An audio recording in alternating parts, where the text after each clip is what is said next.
Good evening, everyone. As procedure will dictate, we need a motion to appoint a chair for the combined committees as a whole. Is there a motion to approve or to appoint? Councillor Fernier? I'd like to move we appoint Councillor Ed Jackno to chair the combined meetings for July 15th, 2025. Motion's been moved to appoint me. Thank you for that motion. The seconder? I'll second that. Discussion, objections? Seeing none, those in favor? Carried, thank you. Before we open the meeting officially, I'd just like to, before the land acknowledgement, acknowledge that there are a lot of people out in the public that view this on YouTube and also on your TV community channel. So they keep in contact with what's happening in the community. I'd like to tell them that we appreciate it, that they actually see how some of the city's business is done. And as you can see from the agenda tonight, it's fairly extensive, and we'll probably be here for a little while. But for those that watch, thank you. The land acknowledgement.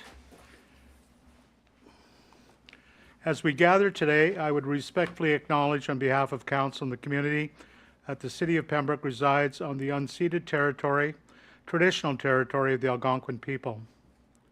We thank the generations of people who have taken care of this land for thousands of years. It is with this statement that we honor and respect the Algonquins on whose land we reside. Call to order. Are there any disclosures of pecuniary interest and general nature thereof? I see Councillor Plummer and his worship and Councillor Keel. Item H, as it is my employer that is has the current contract, so I will be removing myself from that conversation. Thank you. Councillor Keel, you had a conflict? 7D,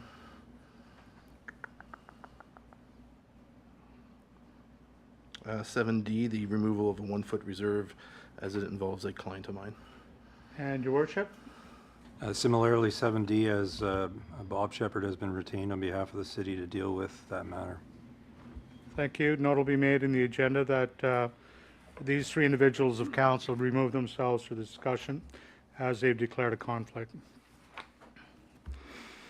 Approval or amendment of the meeting agenda. We need an approval. Moved by Councillor Plummer, seconded by Councillor Purcell. Discussion. Seeing none. Those in favor? Carried. Thank you. The approval of the minutes of Planning and Development Committee of June 3rd, 2025 having been distributed and read. Errors, submissions, comments. Moved by Deputy Mayor, seconded by Councillor Plummer. Those in favor? Against? Carried. Finance Admin Committee of June 3rd, 2025.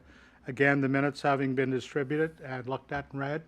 Errors or omissions? If not, moved by Councillor Plummer, seconded by the Deputy Mayor. Discussion. Seeing none. Those in favor? Carried. Thank you. Parks and Recreation, June 17, 2025. Again, minutes having been distributed and looked at and read. Errors, omissions, seeing none. Councillor Purcell, seconder. Councillor Fernier. Those in favor? Against? Carried. Thank you. Operations Committee of 2020-2025. Moved by Deputy Mayor, seconded by Councillor Plummer. Errors or omissions? Discussion. Those in favor? Carried. Thank you. Striking Committee of June 3rd, 2025. Moved by Councillor Purcell, seconded by Councillor Plummer. Errors or omissions? Discussion. Seeing none. Those in favor? Carried. Thank you. Any business arising from the minutes? Seeing none, we'll proceed. Under new business, 7A, PMC chiller installation, Director Drushi. Welcome. Thank you. Good evening, Chair and Council. The recommendation for this report is that the combined committee approves the following: that the shortfall of $9,530.60 net HST rebate for the chiller replacement capital project. So I guess I'll begin with some of the finances behind some of this. Thank you. In 2024, the department had awarded the replacement of a tube and shell chiller at the PMC. The cost for the piece of equipment was $41,450. This was retained by the AC Mechanical, who is the successful proponent, and AC Mechanical also has our service contract for both arenas. Plans were to tender the installation for 2025, and this cost came in at $44,750 plus HST, which left us the shortfall that was noted in the recommendation. So when taking a look at the capital, the department is actually in really good shape. So a lot of our projects this year have been within our budget. So this is actually the first thing that we're bringing to council this year, which is actually good news. I'm going to shift gears a little bit and just talk about the Marina Attendant Building. So this project to replace the Marina Attendant Building is actually going to be completed in collaboration with Algonquin College. So the way that it works is the department schedules its budget for these types of partnerships a year in advance. So we've budgeted this in the 2025 budget. We won't begin to discuss this with the Algonquin College carpentry program until the fall. So what they do is they line it up with their classes. So we budget a year in advance just to ensure that as they're building these projects, a lot of times our projects are complete in the winter term, which would be the following year. So everything usually is carried forward. The PMC chiller was installed in 2000, so the tube and shell chiller is 25 years old. So typical lifespan of this is between 20 and 25 years old, so we are at its life cycle. I should note that the value of the chiller in our plant rooms is pretty extensive, not just in terms of money, dollars and cents, but it's also the arena's primary refrigerant. So essentially without it, we have no ice. I also just wanted to put in this report just a reminder to council of the Fernie, BC tragedy that took place in 2017. So this is where 3 people had lost their lives. Since then, the industry has been focusing on the safety of ammonia and around refrigeration in our plant rooms. So this is something that we're seeing the increase of this to continue improving the safety standards as ammonia possesses significant health and safety risks for not just our employees, but also the general public. And finally, the department has proactively split the cost of the chiller replacement over the span of 2 fiscal years. So we were trying to attempt to lessen the impact of the overall capital budget. Thank you. So I'll turn it back to the chair. If there's any questions, I'd be happy to answer them. Questions, members of council? Comments? Councillor Purcell? I move that the shortfall of $9,537 for the PMC chiller replacement capital project be transferred to the Marina Attendant Building. We have a mover to accept the recommendation, seconded by Councillor Fernier. Discussion? Questions? Those in favor? Carried. Thank you. Next item, item B, Fleet Color Change, Economic Development Communications Officer, Ms. Sutherland. Welcome, Ms. Sutherland. Hello, everyone. So the recommendation this evening is that the combined committee approve changing the city's fleet color to white with vehicle wraps to best secure vehicles moving forward while maintaining brand consistency. So the cost of a partial vehicle wrap, according to quotes received, is around $1,500 per vehicle, and a partial wrap includes the door, side panels of bed of a truck, and the tailgate. So the city has had difficulty in purchasing blue trucks for our fleet, especially the dark blue truck, to match the rest. Other municipalities have also encountered the same issue and are moving to a neutral colored vehicle with a wrap to ensure easier access to inventory as well as to maintain brand consistency across a fleet. So staff recommend purchasing white trucks moving forward with a partial wrap that speaks to the city's brand. The wrap will be finalized by staff, but will follow the approximate design as outlined in the report. Moving in this direction could also lend itself to joint bulk procurement with neighboring municipalities who have also moved to neutral colored vehicles. Comments, Your Worship? Thank you, Mr. Chair and members of council. You'll recall that previously, for those at this table during COVID, that it was extremely difficult to get any truck, let alone get a blue truck. If you look at our fleet, you'll see that some trucks are a light blue, others are a dark blue, and if any of us have ever tried to purchase a particular color of vehicles, you'll know that blue isn't blue because the companies change the colors from time to time and so forth. I know that I've spoken with Mr. Lewis certainly about this. It seems to be a way to go that might standardize things, avoid some problems, allow us to purchase vehicles more easily. And I'm even told that apparently the wrap might preserve the vehicles more than just ordinarily just having them painted. So for all those reasons, I would move as per the recommendation to change fleet color to white and allow staff to proceed with the this wrap concept. A motion on the floor by His Worship to adopt the recommendation. Seconder, Deputy Mayor. Yeah, I'll second the motion. No, that's fine. Thank you for the report. Councillor Purcell? Yep. Go ahead. Thank you. I know that the county's also moved to weight vehicles as well, so that's something that they're in the process of doing. Now, I guess my only question is will we differentiate on the vehicles in regards to the department, such as operations or Parks and Rec? I just don't know if that's or is it just going to be the Pembroke logo, and then we just determine by the truck number who it belongs to? That's a valid question. Anybody prepared to answer that at this time, or can we? Yes, so through the chair, there's been no discussion to add departments to the vehicles. It would just make a consistent city brand and, as you say, the vehicle ID number on there.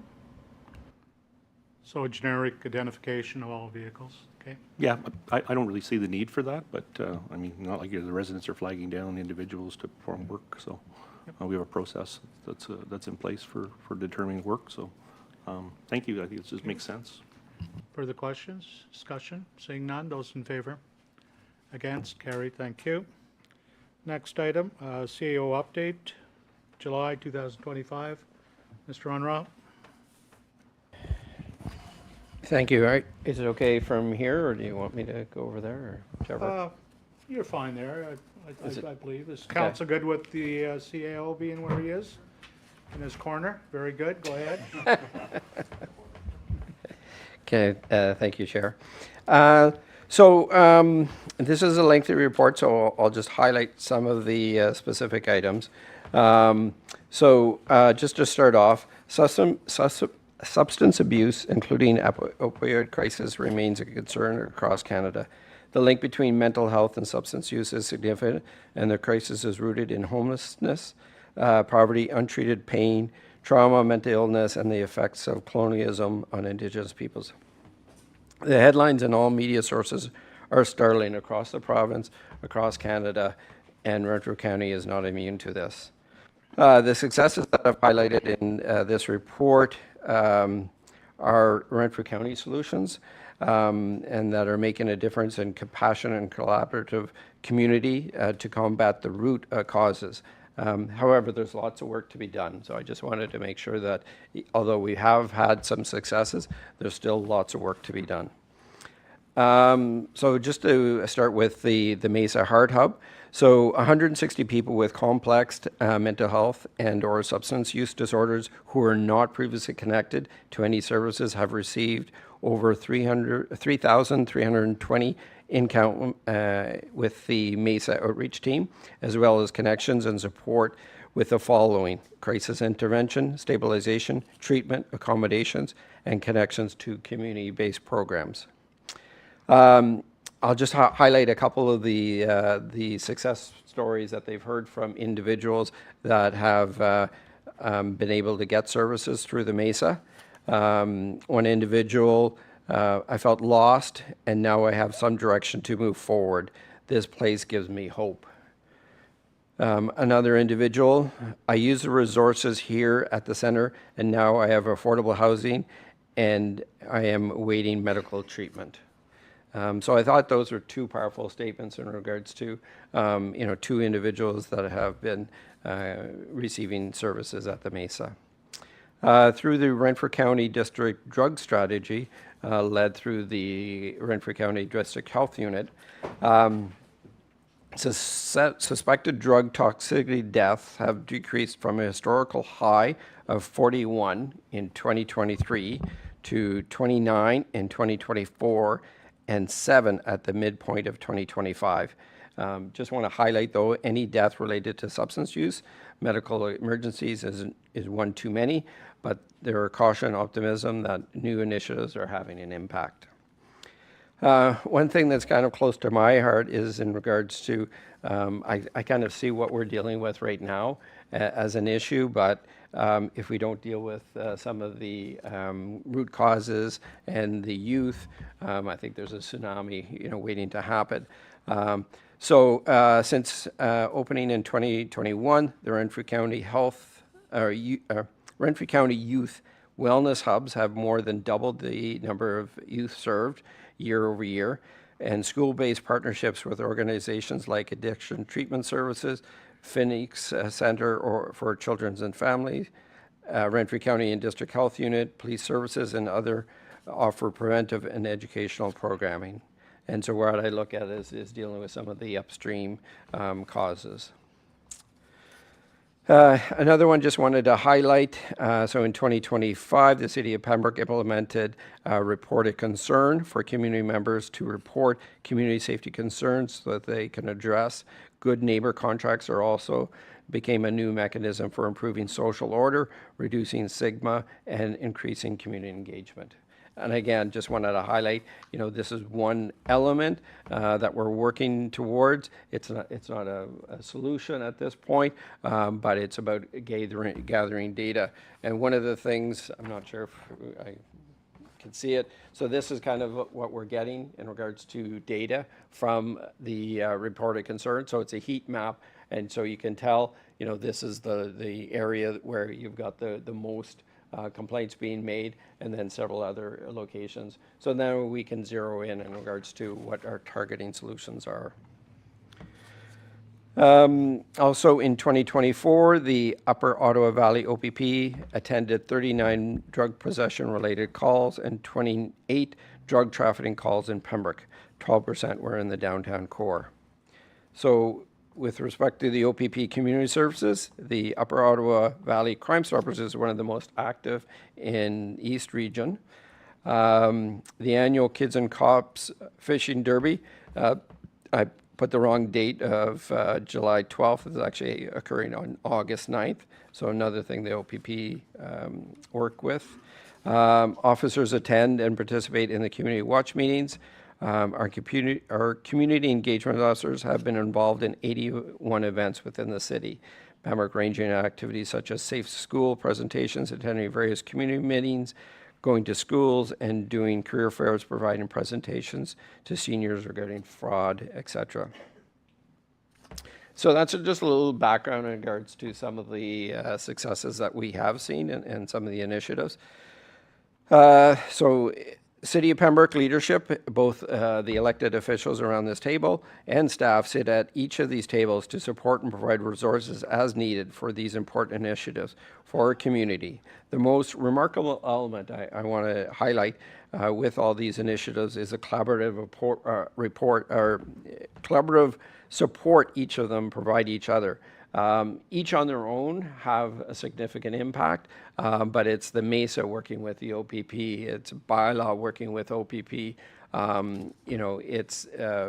bylaw working with the MESA team, the Renfrew County drug strategy working with all these different agencies, and that's what's really making the big difference. In addition to support at a local level, we continue to advocate to the province for additional tools and support to combat these issues. So although we have some local solutions that we're working on, we still meet with the provincial counterparts or MPP and different ministers to talk about what solutions that we could bring to the City of Pembroke and to County of Renfrew. Under the Renfrew County District Health Unit and the Renfrew County Drug Strategy. So in April of 2025, the Renfrew County Drug Strategy was unveiled, which is a comprehensive plan to reduce the harms related to substance use in the region. The vision is that Renfrew County and District is a community that is compassionate and inclusive, that works collaborative to reduce and eliminate harms associated with substance use, which will improve the safety, health, and well-being of all individuals. The Renfrew County Drug Strategy outlines 25 priorities and recommendations across 4 key areas, and those 4 areas are prevention, harm reduction, treatment, and community safety. And there's a website that can be visited for additional information. Again, you know, some of the other programs that the Renfrew County District Drug Strategy, well, that's one, but the Renfrew County District Health Unit also has a lot of other strategies: healthy babies, healthy children, strengthening family program. So there's other things that they're working on.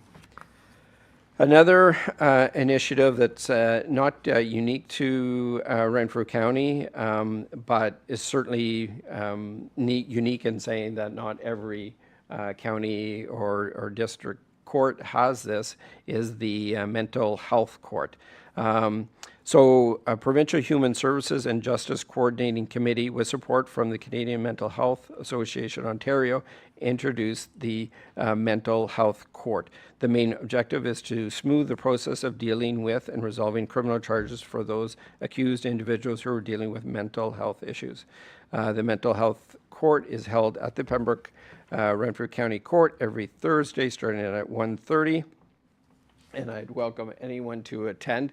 It's a really good education to see what these individuals are going with and the care and compassion that is shown with them.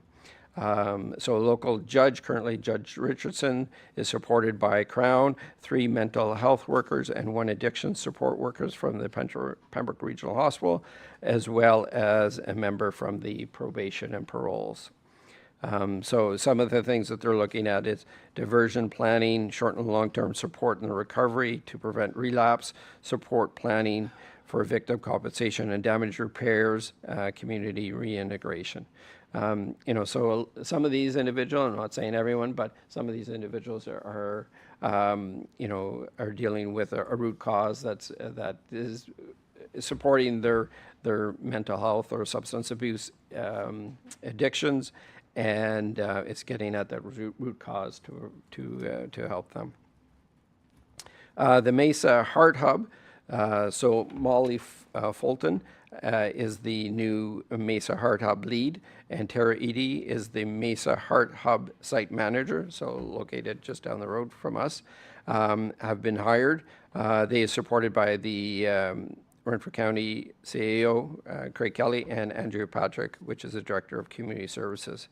So the one thing I wanted to highlight with those 2 individuals is that on day 2 of taking on their new roles, Tara took the initiative to meet with all the neighbors and the businesses in the immediate area and discussed things like the current issues, contact information, maybe the addition of more cameras to be installed, security that could help, and some additional renovations are occurring in July. So she took a very proactive approach to dealing with some of the issues. And so in regards to the heat map that I was showing earlier, in regards to reported concern, the biggest concentration was in around the Mesa Heart Hub. However, majority of those concerns have been resolved.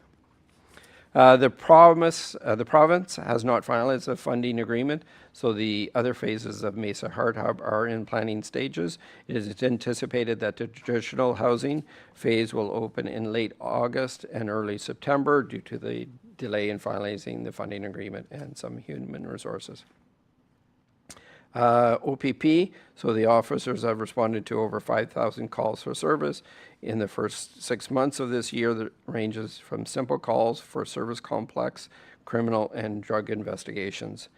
The Mobile Crisis Response Team, or MCERT, officers are very active in the city. They regularly partner with a clinician to intervene with people are in crisis. Members of the MCERT will often provide resources to people to prevent them from getting to a place of crisis. Foot patrols, officers have been doing foot patrols in the downtown area.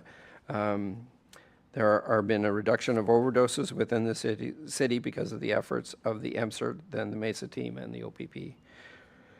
Recently, members of the Community Crime Unit completed a drug trafficking project where 31 individuals were charged with traffic and controlled substance within the city of Pembroke. This was several months of work, which concluded in early June of 2025. Firearms and drugs were removed from the streets of Pembroke because of the actions of these officers. Finally, in regards to the city of Pembroke, so bylaw frequently encounters encampments or temporary shelters, and we work with the individuals for the removal. We also work collaboratively with the OPP, the Renfrew County Mesa team, and the Heart Hub to address these situations. Bylaw continues to respond to complaints related to noise, loitering, property standards, and other social order issues, many of which are connected to substance. So I just wanted to end on a little story.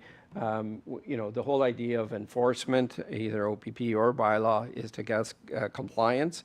So recently we had a collaborative issue with the MCERT team, where we did have our property standards complaint. An individual was hoarding a lot of material. We contacted the OPP Mobile Crisis Unit, and they were able to provide us some backgrounds, also provide us some safety in regards to attending these sites, and indicated actually some barriers that were involved of this individual complying with the order. However, with the collaboration between the bylaw and MCERT, there is a plan in place for compliance. And in addition, because of that relationship, those officers or individuals from the MCERT team will be attending with bylaw for specific issues like that. So that's a lot of information. I apologize for reading a lot of it, but I think it's a a lot of important parts of a large puzzle. And as I said right at the beginning, we're not done yet. There's lots of work to be done, but I think there's a good, strong foundation put in place. Just open up to any questions. Questions? Councillor Purcell? Thank you, Mr. Arnold, for your report, and I wanted to credit you for a lot of the good work that's actually taken place in the last few years in regards to addressing the homelessness and the addictions issues within our area. 2 years ago, we had a vision in terms of how we're going to fund a warming center downtown at the market, and it's grown from a warming center now to a Mesa intake center that's open 24/7, 365 days a year. We also we're readying a building in terms of care for the Mesa Heart Hub. So there's a lot of good things that are happening. 2 years ago, we had a really big increase in terms of opiate deaths within the county, and we're still seeing, those deaths, but, the good thing is that there's less of them, less, individuals reporting at our PRH in regards to overdoses. So that's some good news, good opportunity. But like Dave said, the work is not yet done. I could speak for hours on this subject in regards to all the great work that various different organizations are doing to support the four goals, and I guess the four goals in terms are the the prevention, the treatment, the community safety and well-being, and making sure that we are moving in the same direction. And it's very important that we address some of those growing concerns as we move things forward. We all recognize that homelessness is a tough issue. That being said, the residents of the city of Pembroke have contributed hundreds of thousands of dollars to maintain an operating intake warming center located behind the OATC building and run through the county and the wonderful people at McKay Manor. So that being said, we're starting to see encampments and rough camping sites show up, especially along the trail. These aren't Pembroke lands, these are Renfrew County lands. So I had the opportunity, the mayor and I and CAO Unruh met with Warden Emo and CAO Kelly to talk a little bit about, what we're going to do to address these encampments. Currently, there's 5 right now, and I think I'm aware of a 6th one within the city of Pembroke. 5 are on county property and 1's within the city of Pembroke. That being said, we need to address this issue. We have the resources and supports that are available, the professional supports and resources that are available through the Mesa team and as well through the warming center. I think it's time that we remove these encampments and, provide direction and support for these individuals to relocate. So that being said, I have the following motion that I drafted, moved by myself and seconded by Councillor Brian Abdallah, whereas the City of Pembroke recognizes its responsibility to ensure public safety, environmental protection, and community well-being along the Algonquin Trail within its jurisdictions. Excuse me. And whereas the land along the Algonquin Trail in Pembroke is owned by the County of Renfrew, and whereas unauthorized rough camping sites have been identified along the trail located on county property, resulting in safety concerns, negative impacts on trail users and residents. And whereas displaced campers from these sites often utilize the Mesa Intake Center, which has cost Pembroke residents hundreds of thousands of dollars to address issues related to homelessness and substance abuse. And whereas it is appropriate for the City of Pembroke to request the County of Renfrew to take action to address these issues and prevent further displacement and associated costs. Now therefore be resolved that the City of Pembroke officially requests and directs the County of Renfrew to issue orders to remove all unauthorized rough camping sites along the Algonquin Trail within the City of Pembroke. Requests that the County of Renfrew to collaborate with relevant enforcement agencies, including the OPP, Renfrew County bylaw enforcement, and Mesa services to ensure immediate removal and enforcement of regulations prohibiting unauthorized camping. It urges the County of Renfrew to implement measures to prevent future unauthorized camping, such as adhering to posted signage indicating that there's no camping allowed, increasing patrols and surveillance along the trail via Protect 5, which already is a contract in place for Protect 5, collaborating with local law enforcement and bylaw enforcement. Displaced campers may utilize Mesa Intake Center to access homelessness and substance use supports. We request that the County of Renfrew remove all rough camping sites within 10 business days and report back actions taken. We encourage outreach and education efforts to inform the public about camping regulations and the importance of preserving the trail and surrounding environment.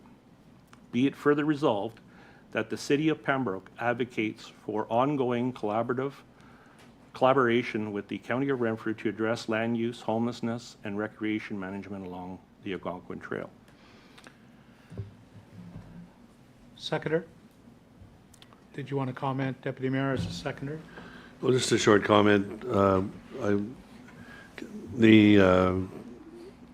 We've had numerous calls from residents about the camping and inappropriate behaviors, and we want to be proactive and introduce this bylaw before it becomes a further issue. There's supports in place with the County of Renfrew for the homelessness prevention program to assist these individuals, and that's the proper process we want to follow. It's not safe for the client, it's not safe for the residents, so I support the bylaw, or I support the motion. Other comments from members of council? Your Worship? Thank you, Mr. Chair. I know that Councillor Lafreniere has said on a number of occasions that years ago, and it wasn't too many years ago, that the city was responsible as a municipality for roads, sewer, water, that sort of thing. And I think we would all agree that come this term, there was a number of social issues that municipalities, at least the city of Pembroke, in my opinion, shouldn't have necessarily needed to deal with. However, we were forced to deal with a number of different issues. We know that we give significant monies to the County of Renfrew, and the County of Renfrew deals with various social items. And we know, as Mr. Unruh has just said, it's not just a Pembroke, it's not just a Renfrew County issue, it's across the province. So I certainly support the motion. I do appreciate Mr. Unruh providing a very detailed report that can be made available to the public now that it's publicly come before council. If for no other reason, to explain to the public who, from time to time, certain individuals see snippets of what is taking place but not seeing the entire picture because they're, no disrespect, they're living their lives, they're doing, they're living their lives, they're doing their thing, but they're not seeing the entire picture. So they might see an arrest that happens, and so that draws particular attention. Or they might see a homeless person, and that draws their attention to a particular issue. But it's a very, as was indicated by Mr. Unruh, it's a very complex issue. There's lots of moving parts, which is why the report is so lengthy. There's a lot of time being spent by staff, by councillors, and I know Councillor Purcell is thanking the CAO. I would thank Councillor Purcell because between Warming Centre meetings, Mesa meetings, the County of Renfrew meetings, doing so much to try and get an understanding as to, okay, what's taking place, how can we address it, and it's dovetailing, whether it be bylaw with OPP, with the health unit, it's getting all people on board to try and not only try and address it, but to actually address it. And yes, I don't, it's just the start of it, and I don't know that it'll ever go away. That's the unfortunate part of this. I don't think we're ever going to turn back time and go to a time when our municipality is only dealing with roads, water, and sewer. We're always going to end up dealing with this, and so quite rightly, the CAO is saying that we continue to speak with our MPP and say, okay, so don't take away any funds from the County of Renfrew and the works that they're doing. Don't take any funds away from OPP and what they're doing. But as a municipality, we need a certain amount of appropriate funding as well, because we have our bylaw departments, we have the CAO, we have all of our different departments in one way, shape, or form working on this particular issue, and it costs money. So it's time that they could be spent doing other things. It's actually sending resources to different issues. Certainly continuing to work with the MPP to say, look, at an appropriate amount of funding needs to come to try and offset it. But certainly I support the motion. I really appreciate the report, because for those that want to take the time, it's one-stop shopping. They can read your entire report and then hopefully get a better understanding that it's not just what they see in the news or Facebook or whatever about this arrest, or it's not just the homeless person that they saw in a vestibule. There's a whole wide range of different things going on. Everyone has all hands on deck since about 2 years ago when we started getting sudden deaths, including one that was behind City Hall, and it's like, okay, something has happened, what's going on, and let's deal with this. But no, I don't think it's going to go away tomorrow, but I do appreciate the motion to continue to work with the county and say, okay, county, this is what we would like to see, because it is their lands, being the Algonquin Trail. So I certainly support it, and thank you, Mr. Chair. Further questions, discussion? Before I call the question, I saw the lady back there with her hand up. Ma'am, no, you cannot, I'm sorry. Our rules of procedure do not allow speaking at a committee meeting. If you desire to speak, though, you can advise the CAO, and you can bring a delegation and come before our regular meeting of council, which would be the next meeting. But just, I wasn't ignoring you, I'm just saying that that's the way the process works. I didn't make it, but I got to follow the rules, so. When's the next meeting that we can speak? Next meeting, Mr. Unruh, would be 13th of August. All right, thank you. Okay? Sorry about that. That's okay. No, I'm glad to see you here taking an interest. Those in favor of the motion as presented? Against? The motion is carried. Just as an aside, at the Renfrew County Housing Authority meeting, which I'm a rep, there was a statement by the Premier of the province to have encampments removed as quickly as possible in order to maintain the healthy integrity, mental integrity of the community as large. So I believe there is some funding that will be there. It may be in use at present, so that's just an information item as well. And thank you. We'll go on to the next item of business. We have removal of 1 foot reserve in front of 730 Cecilia Street. The record will show that Councillor Keel and his worship have removed themselves as they have a perceived conflict. Director Soriel? Good evening. Good evening. So the recommendation is that the combined committee approve the lifting of the 1 foot reserve in front of 730 Cecilia Street so that the owner can have access to the property from Cecilia Street, and further that the city of Pembroke retain ownership of that section of land and assume this 1 foot section as part of the road of the Cecilia Street road allowance. In regards to financial, there will be no legal costs to the city to survey and remove the 1 foot reserve from title. The owner of 730 Cecilia, which is Mr. Menard, has agreed to pay for these costs. So Jacob Menard has recently purchased the Garden Street Parkette, which is municipally known now as 730 Cecilia Street. And according to the submitted site plan, Mr. Menard proposes the construction of a sixplex on the property. The property was rezoned in April of 2025 to allow for the 6 units, and a bylaw was passed in May of 2025 authorizing the sale of 730 Cecilia to Mr. Menard, and all the requirements of the city's sale and disposition of land policy were met in regards to the sale. So during the title search for the sale, it was noted there was a 1 foot reserve along Cecilia Street road allowance. And the purpose of the 1 foot reserve is to control development by restricting access until all servicing, draft conditions, and financial obligations are met by the developer. So according to the site plan that was provided at the rezoning public meetings, access to 730 Cecilia was shown from Cecilia Street and not from Market or Garden Streets. The proposed site plan shows 10 parking spaces being accommodated on the property. Accessing the property from Cecilia Street will ensure that no additional traffic would be added to Garden or Market Streets, and then the neighboring residents who attended the public meetings were assured access would be from Cecilia Street. Therefore, the 1 foot reserve must be removed from title in front of 730 Cecilia Street, and the developer again has agreed to obtain the survey at his cost. Should the committee agree to lift this section of the 1 foot reserve, this will provide Mr. Menard access to the property from Cecilia. Once the survey is provided, the city would have to pass a bylaw to lift the 1 foot reserve from title, but the city would retain ownership of this land and assume it as part of the Cecilia Street road allowance. The operations department has reviewed this request, and again, they also wish to retain ownership of this 1 foot reserve.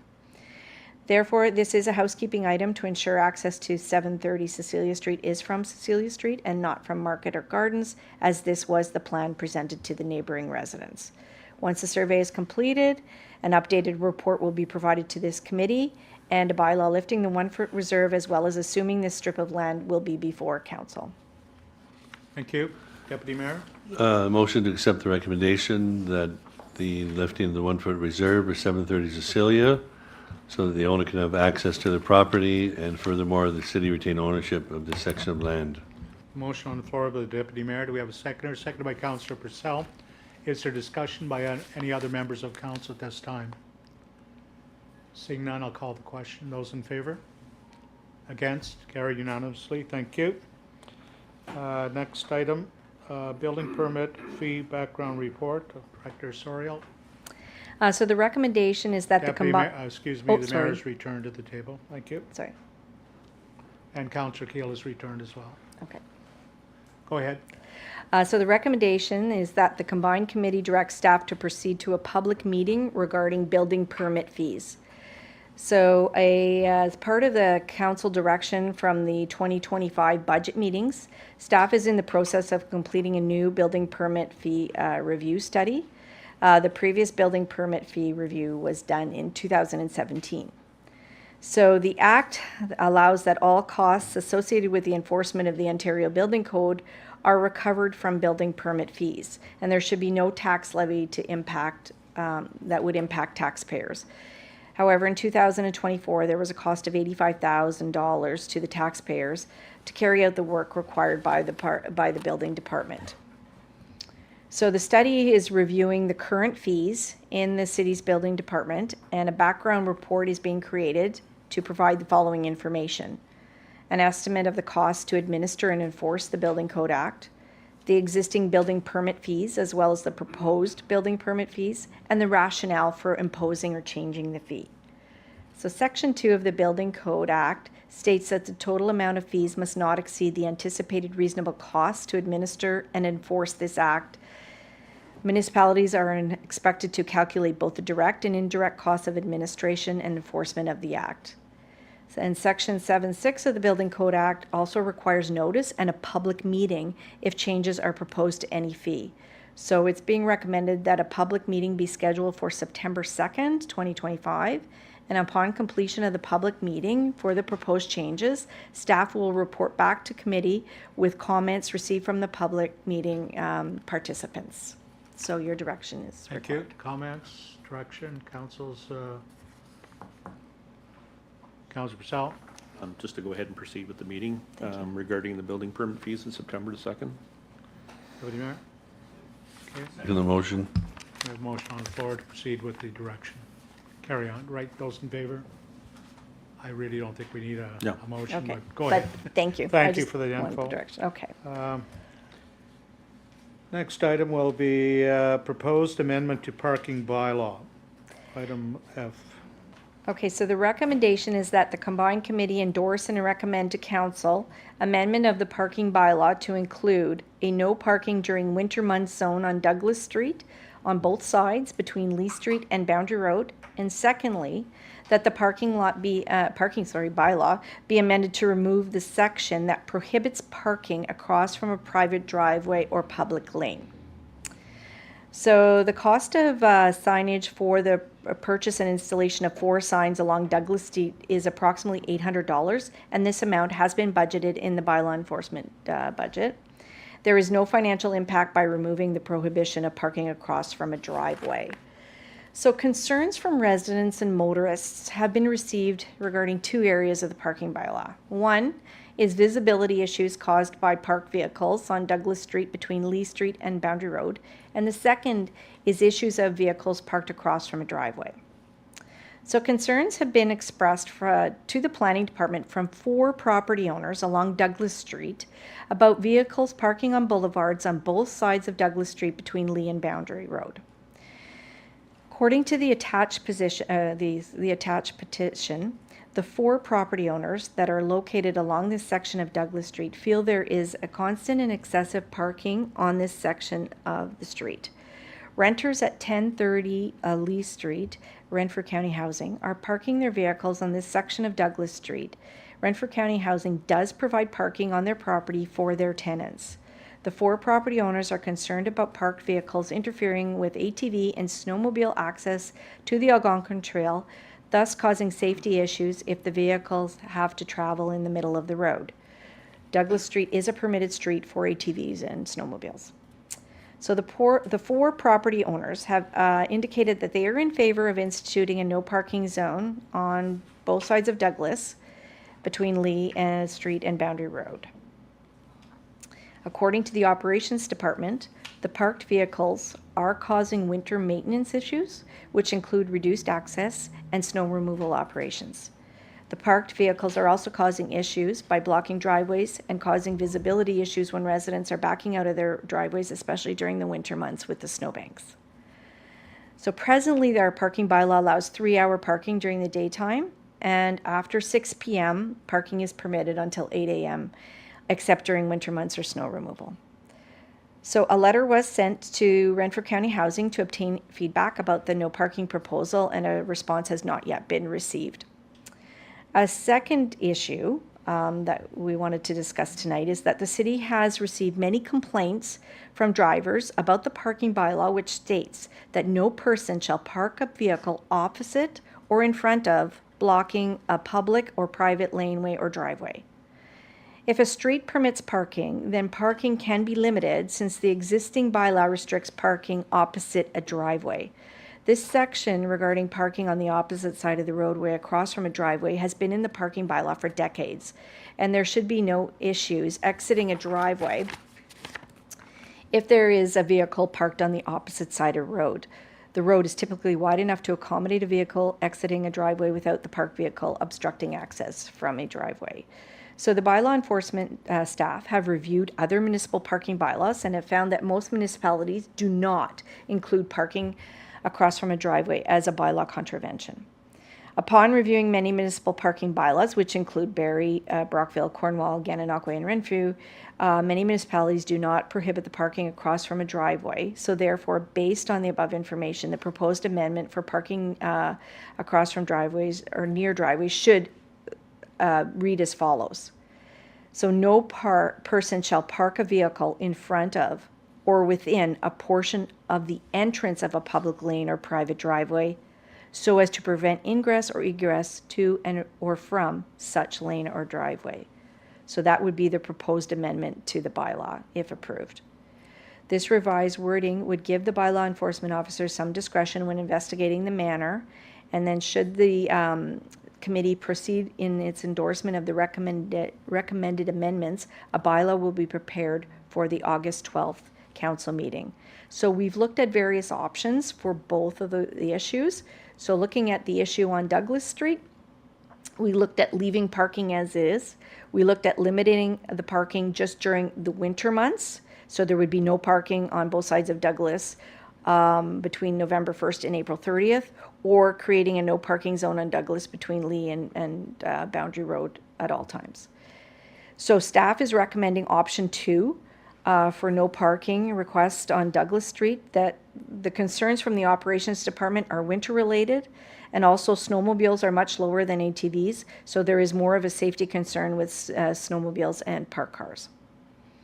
In regards to the no parking across from driveways, the options that were looked at were leaving the parking bylaw as is, or removing this section of the bylaw and allowing parking across from private driveways.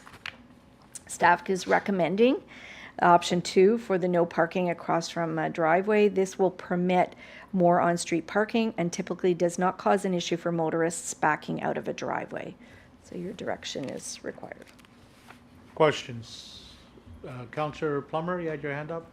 I was just making a motion that I would move that we accept the director's recommendation in the changes to the parking on no parking in winter months for Douglas Street and the removal of the no parking across from private driveways and adding the amended statement that was made earlier. Motion on the floor, seconded by Deputy Mayor. Discussion? Your Worship? Thank you, Mr. Chair. So I'm going to vote against the motion, but let me explain why I'm voting against it, because I agree with part of it, but not the other part of it. In terms of the parking across from driveways and so forth, when that actually came to my attention probably this past spring, I couldn't believe that when I read it, and I ended up having a discussion with Ms. Soria about it. So I'm quite surprised that it's there, and certainly I support having that part removed and amending the bylaw in that regard. In respect to the first part, however, so I've, like a lot of us, we tend to drive down various streets at different times and so forth. I had previously noticed that on that particular street, this Douglas Street, that there's always seemingly a lot of cars along that street, but never thought, a whole heck of a lot about it until this came forward. I used it as an opportunity to reach out to one of the individuals who signed the petition to say, explain to me what you're seeing, because you live there. I don't live there. I might drive through to go to Tim Hortons or something, but I'm obviously not there long enough to know exactly what's taking place. And so it's, from what I can understand from this, I only called 1 out of the 4, I guess a victim of our own success, is what I'm being told, is that both ATVs and snowmobiles are coming off of the trail and they're using the predetermined path, the predetermined street, to get eventually down to Pembroke Street West, which is the designated area, and it's appropriately signed and so forth. But between that and vehicles parking on both sides, that it's, according to that particular resident, causing safety concerns. He also raised individuals that apparently are walking down the street, because if you've traveled through that particular area, there's no sidewalk, at least on that stretch of Douglas Street. So individuals are walking, as I understand it, down down the down the paved portion of it. And so in any event, that's the conversation that I had with that person. I can't tell you that, in all honesty, that the individuals parked in the shoulder and in the ditch are residents of the new eightplex that was just had a grand opening this term, or the other complex, I'll call it that, for Renfrew County Housing. But it seems interesting that the individuals that line that whole, particularly towards the evening, line that whole street, they got to be going somewhere, and that seems to be where they're going. Whenever I did go on this one particular day, upon receiving this report, noticed that the parking lot at the new eightplex had, I think, 2 cars in the parking lot, lots of vacant spots, but yet a number of different individuals parked in the ditch. But again, I can't tell you with all honesty that the individuals in the ditch are Renfrew County Housing residents or who they are. All I know is that it's lining the street. So where I'm differing from the motion that's put forward, I would support a motion that bans it in its entirety year round. So I'm voting against it just because I see that what the motion is doing is it's partly accomplishing something, but anyways, for what it's worth, there it is. Mr. Keel? I would move to amend Councillor Plummer's motion to replace the ATV concern with option 3, the total ban. We have an amendment to the motion, seconded by His Worship. What are we voting on? The first one, right? The amendment. We're voting on the amendment. Those in favor of the amendment as presented? Those against? Carried. Move on the motion itself now, as amended. Those in favor? Against? Carried. So do you have your proper direction? Do you understand what we're going to do? There'll be no parking on either side of the street, from my understanding?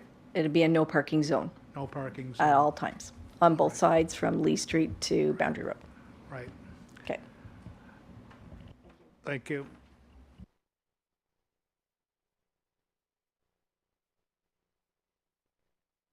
Next item, item G, Ottawa River Transport July update and fare bundling. Treasurer Deputy Clerk Lochte. Oh. Good evening, Deputy Clerk, Treasurer. How are you this evening? I guess, or transit liaison. Yeah, thank you. Okay, so tonight I have a report and a bit of an update on Ottawa River Transit. So a bit of a background is that the city's new on-demand transit service is set to launch on August 5th. So there are some bylaws in tonight's agenda. So one of the bylaws in tonight's agenda is to amend the city's agreement for the handy bus.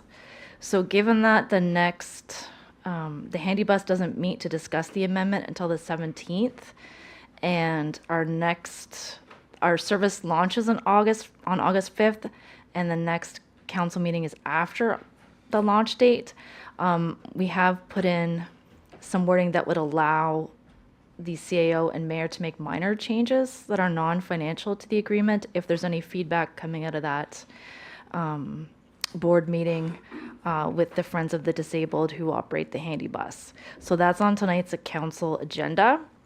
And as well, there is a report to adopt fares and other transit policies. There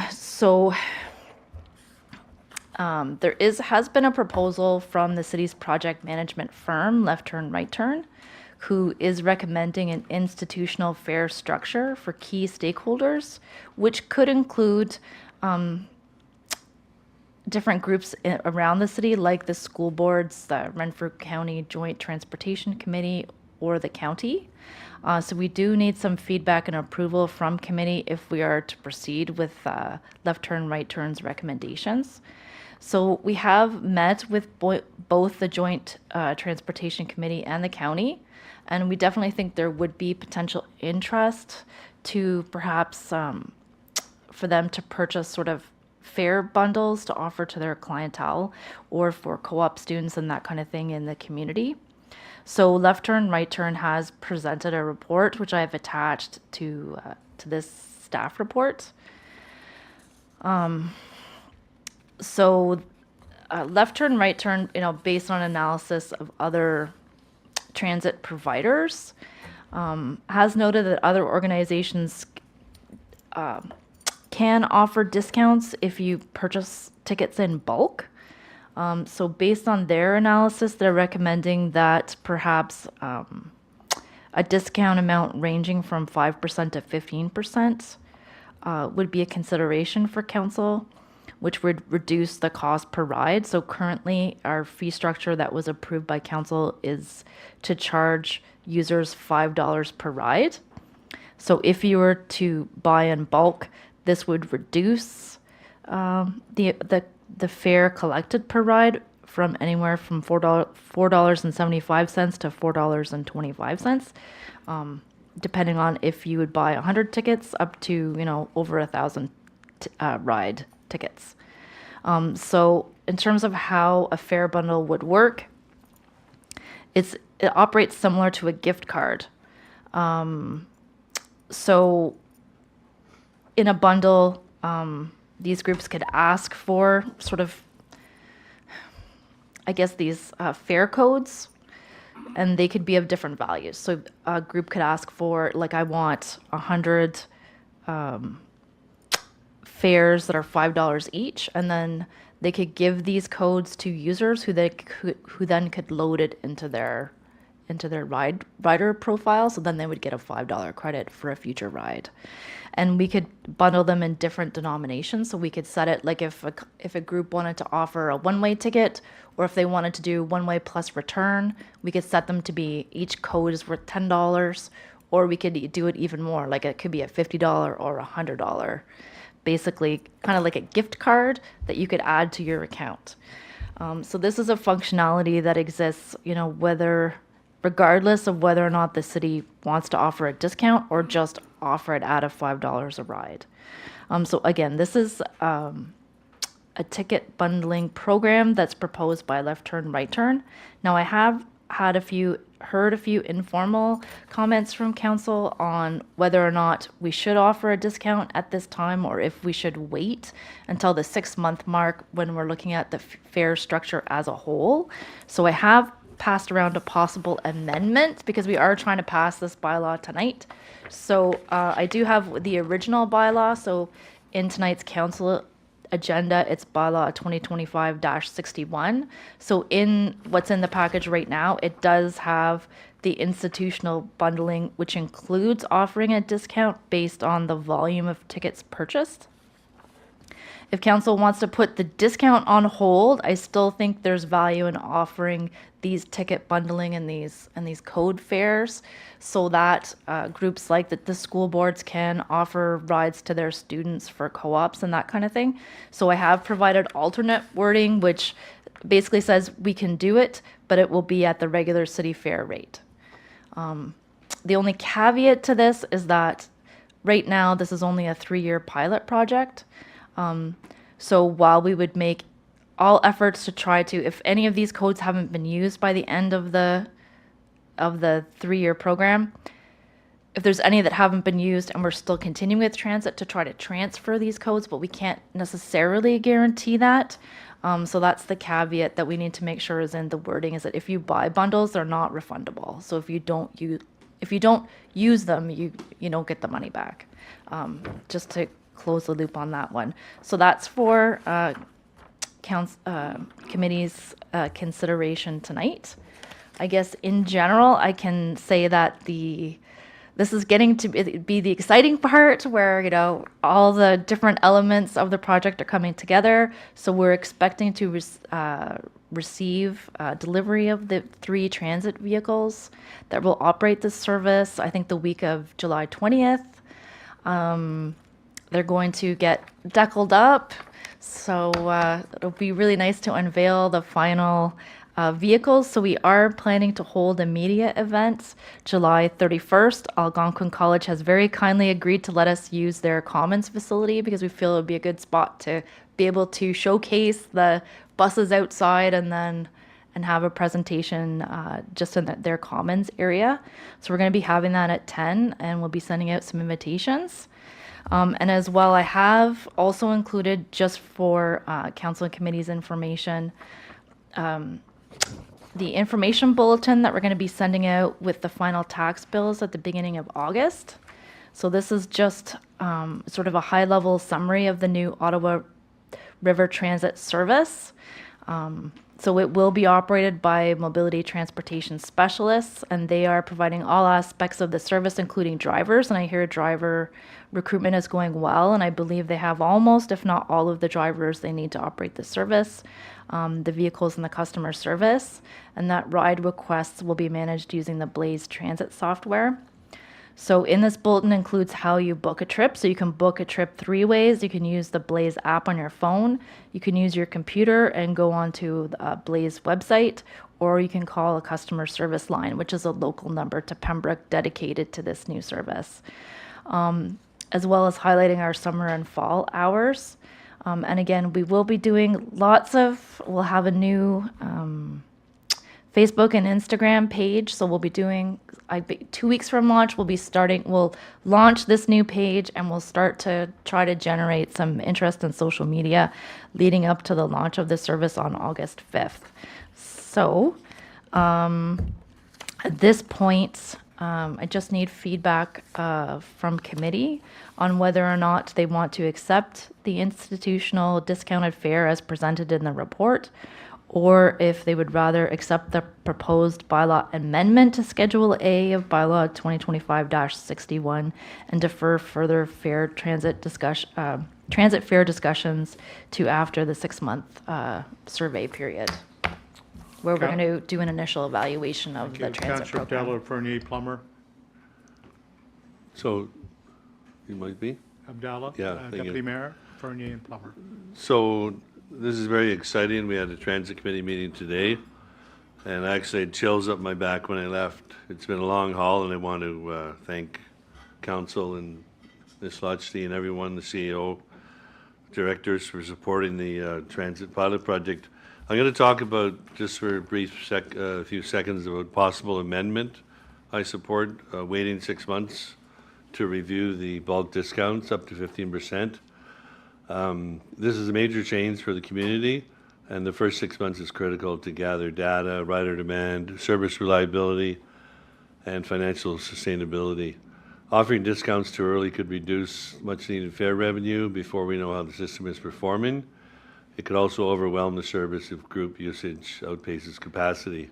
By delaying and talking about this in 6 months, we will have a clearer picture of actual rider demand, financial responsibility as we evaluate costs and revenue, equitable access, ensuring discounts benefit those who need them the most, and a more stable and responsive service before adding extra complexity.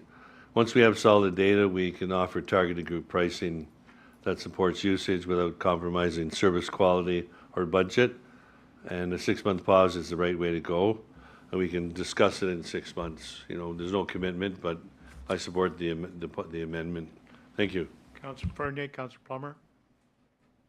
No comment. Oh, sorry, I thought you had your No, hand up. no. Councillor Plummer. I agree with Deputy Mayor that we should wait and see. It just seems premature that you may want to be cutting your revenue stream at the start. We know this is a very expensive program for the taxpayer, and let's just wait for the 6 months. Thank you, Your Worship. Thank you, Mr. Chair. So in the beginning, if I can say it that way, the comparator or the entity that municipality we were looking at is North Grenville. When I look at North Grenville, they have their fares online, which we've already set our fares, which is great. Then also on their website, a very informative website, they also have, in terms of in addition to fares, who gets different rates and so forth. And I don't see where individuals are getting different rates other than CNIB. There's a reference to seniors and so forth. So I would support what I believe is being put forward at this time is to pause it for 6 months. I got a feeling in 6 months, I'm still not going to be in support of doing rebates because it just means further that the ratepayer is going to have to subsidize what this system is. I do know that in the report as well, and I know that's not what's being asked now, but it's referenced in the report, is that when this matter comes to council this evening, it's talking about that this transit liaison committee being given authority to do certain things, offer fare promotions and so forth. I looked at the terms of reference for that committee, which is to provide advice, feedback, and guidance, not make decisions. So I won't be supporting the bylaw when it comes to council. The last piece is that if someone does look at the North Grenville website, you will see that all of their metrics are online from day one, so as to enable a person just to click on their dashboard. That is to say, members of the public. I'm not talking about the transit committee. I'm not talking about council. I'm talking about the public at large who's paying for all of this, in other words, subsidizing it. But all of the information is there. And so what I would like to see is that the city of Pembroke follows suit and have all of their metrics from day one be put onto the city website so that if I'm a member of the public, I can see how many trips, I can see what is it costing per ride, all of the great information. As was said this afternoon, it's for transparency purposes, so I don't understand if there was a push not to have that information available. Thank you. Response from the treasurer and then Councillor Keel. So just for clarity, and thank you, because I should have mentioned that. So part of the recommendation is that the city's transit liaison, so that's myself, be given the authority to amend the non-financial portion of the transit policy. So that's if I need to add a new rule because something's being really disruptive. I don't have to wait till the next council meeting. I can just say, and obviously in consultation with the CAO, I can just say, no, we need to amend the policies to say you can or can't do this, because there may be things we haven't thought of that are going to come out as we roll out this new service. So just so that we can be as, we can pivot as quickly as possible to address any concerns coming from users about some of the rules in a way that makes sense and is logical. So it's not the committee giving that authority, it's just giving that authority to myself in consultation with the CAO. And that's the same with offering fare promotion. So one of the thoughts is we're currently trying to wrap our head around how we're going to do Algonquin College orientation to encourage them to sign up. So if there's room in my marketing budget, we were thinking that maybe we could say, if you sign up today, your first ride is free and we'll give you a $5 credit on your account or something like that. So it's just to allow me, as long as there's enough budget for it in the transit budget, which has been approved by council, to be able to do that kind of thing, because then I'm not following the fare policy and charging everybody $5. So I can't offer a fare promotion unless it's included in this bylaw. So again, if that's not something that you want, we can delete it from council. So I guess just so we can be ready for the council meeting, if that's something that council doesn't want us to do, then I think we should have that discussion now just to make sure we're ready for the council meeting, and we can make that small change during the break.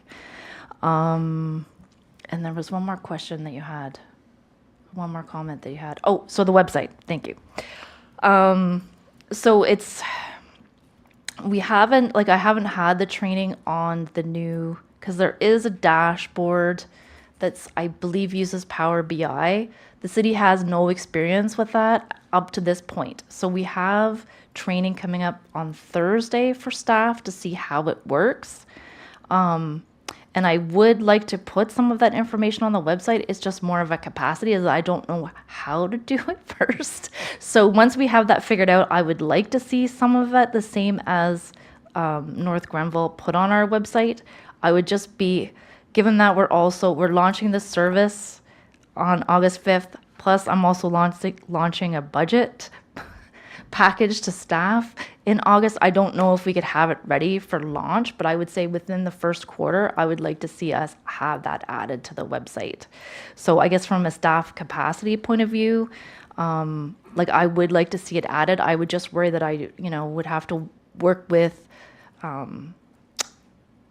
communications group and may not have the time to be able to address it and, right away. But I definitely agree we should have the stats, because one of the benefits of using the Blaze system is that there's amazing statistics that are generated from the software. So I do think it would be interested point of information for everybody to be able to share that kind of live type of data.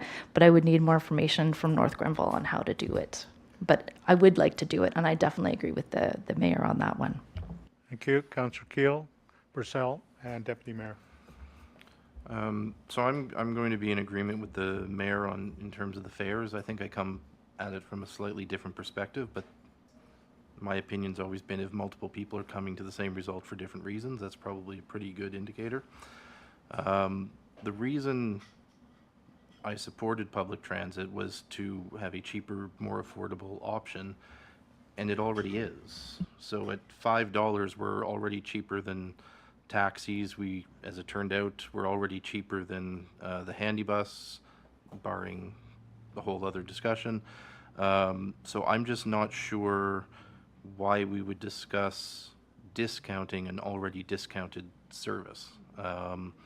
I mean, if you're an institution, I get that you often like to buy in bulk, and that often produces you a better result, but our entire system is already producing you a better result than if you were buying taxi chits and those kinds of things. So I appreciate the desire to always get a better deal, but I think at this point our entire system is already the best deal in town. So for that reason, I don't see the need to further discount it.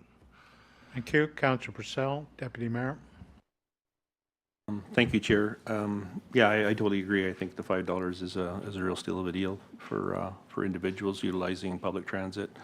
And that, if we do consider such a thing, it's just to wait and see what rolls out.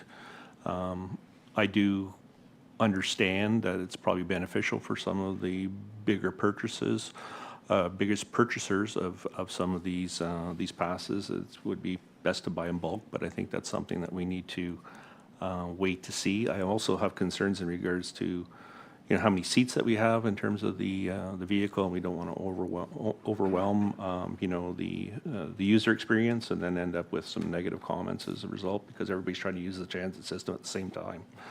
So that's my concern. I downloaded my Blaze app, so I'm ready to go. Just waiting on the provider information, so that's awesome. I just want to go back in regards to the stats. So I know that we fund the Laurentian Valley and the Pembroke fund the handy bus as well. Do they have online stats available that are, it's another funding opportunity that we fund in terms of the city. So, are we going to treat them the same in terms of ridership information? And I don't really know the requirement to have it real time. I think having it quarterly is probably efficient to tell a story. But I think if we're going to do that for this bus service, then we should request it from the handy bus as well. Deputy Mayor. Thank you. I just have a question for the treasurer. The free fare promotion, what percentage or what dollar value of your budget were you going to propose, of your advertising budget? Well, I have to do an evaluation based on how much we're going to promote, because we are going to do some Facebook, like pushing some of our posts and that kind of thing. So I have to take, and we have already purchased promotional items for our different events. So I would have to look at what's left after all of that, because we have the option of either doing some radio advertising or offering some fare promotions, or a combination of both. But I don't think we'd put substantial dollars towards it, but again, it was just an idea we had, particularly as it relates to the Algonquin College promo. Ride the bus for free. Okay, so you want some consensus tonight, so you can amend the bylaw. If we need to amend the bylaw, because we are trying to pass it tonight. So is that something you want to do, or do you want to say it's up to a certain amount per year? So like the way it's worded now is it's up to my discretion, because we have an advertising budget every year. But if you want to set a limit on it, or say, no, we're not doing it at all, that would be good to know. Councillor Fournier. Yeah, sorry, I do have one question, and it was in regards to the designated companion support persons ride free with when traveling with an eligible adult under the accessibility for Ontario's. How are they gonna, do they have ID? Like, how are we going to, police that, so to speak? So through the chair, so that's something we're going to look at a little more. So that's coming up. So we're going to be discussing that because I have meetings every week with the group in terms of our operator to see how other municipalities handle that, because there may need to be an application form just to validate and make sure that it's a valid request. So that's something that over the next few weeks we'll iron out and then put something up on the website about it. Okay, So we're thank still working through our frequently asked questions, and that's one of them. Okay. So yeah, we'll be working on the answer to that. Thank you. Councillor Plummer? Yeah, I would be in, my motion or my vote would be to not give away for free rides. If you have an advertising budget, you want to get as many people to know about the product or the service as possible. So if you're talking about giving radio ads or giving away free rides, well, I certainly would think radio ads would reach more people than giving one person a free ride. That's going to, So I would be more leaning towards not, but I'll let other council members speak, and then we can make a motion to move this item forward. So you're making a motion, President, would you clarify? Well, okay, then I'll just do it. I would move that we do not give away offer free rides in the out of the advertising budget, and then we proceed with the amended motion as per there. Motion by the floor by Councillor Plummer, seconder. I'll second the motion. Seconder for discussion by Deputy Mayor. Discussion? Councillor Purcell, Councillor Fernier. I guess my only concern is if you have, I guess if we have Billy Deneau come ride the bus we're just going to charge him $5. I mean, there's got to be a little bit of, in terms of the advertising budget, if we're going to charge everybody the $5. That's what I'm hearing, right? Well, yeah. So. That's correct, I believe so, yeah. Okay. Right? $5, no discount at present. I'm just saying you reach more people spending your advertising money on actual advertising and not giving away free rides. I totally agree with and I don't know, maybe the treasurer has $5 in her pocket, can flip him $5 if Billy wants to come and ride the bus if he can for the $5. But I'm sure he can. Councillor Fernier. Through the chair, so this is not including the support people right now. That's a separate issue, correct? Through the chair? That's right. Thank you. Okay. Okay, before we call the vote, I had the opportunity to sit today with Deputy Mayor and the Mayor. Where were we? 1:30 to 3:30, Your Worship? And I don't understand when you have your other life, Your Worship, when you work, etc. But I'm starting to sound like Donald Trump, excuse me. But anyway, what I want to say is the consultants, I think, pinned it down pretty good. There's lots of information. There doesn't seem to be like any loopholes for any miscommunication. We'll have to see how it works, but I think they put all their ducks in order. What needs to happen now, though, is the public's got to get out there and use it. And I mean, whether we advertise, you can spend $1 million in advertising, and if nobody uses the service, we won't have one. So I would encourage, the public to know that they have this within a small community. Many communities do not have a service of this particular character or nature. So get out and use it or lose it. It's simple as that. So we have a motion on the floor not to allow the discount. Is that correct, Councillor Plummer? Free rides? No free rides. Those in favor? Against? Carried unanimously. You have your direction, Madam Treasurer. Thank you.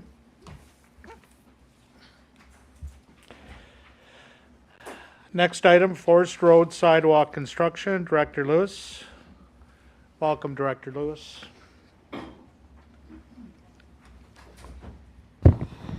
Thank you, Mr. Chair. Councillor Plummer has removed himself with conflict. Thank you.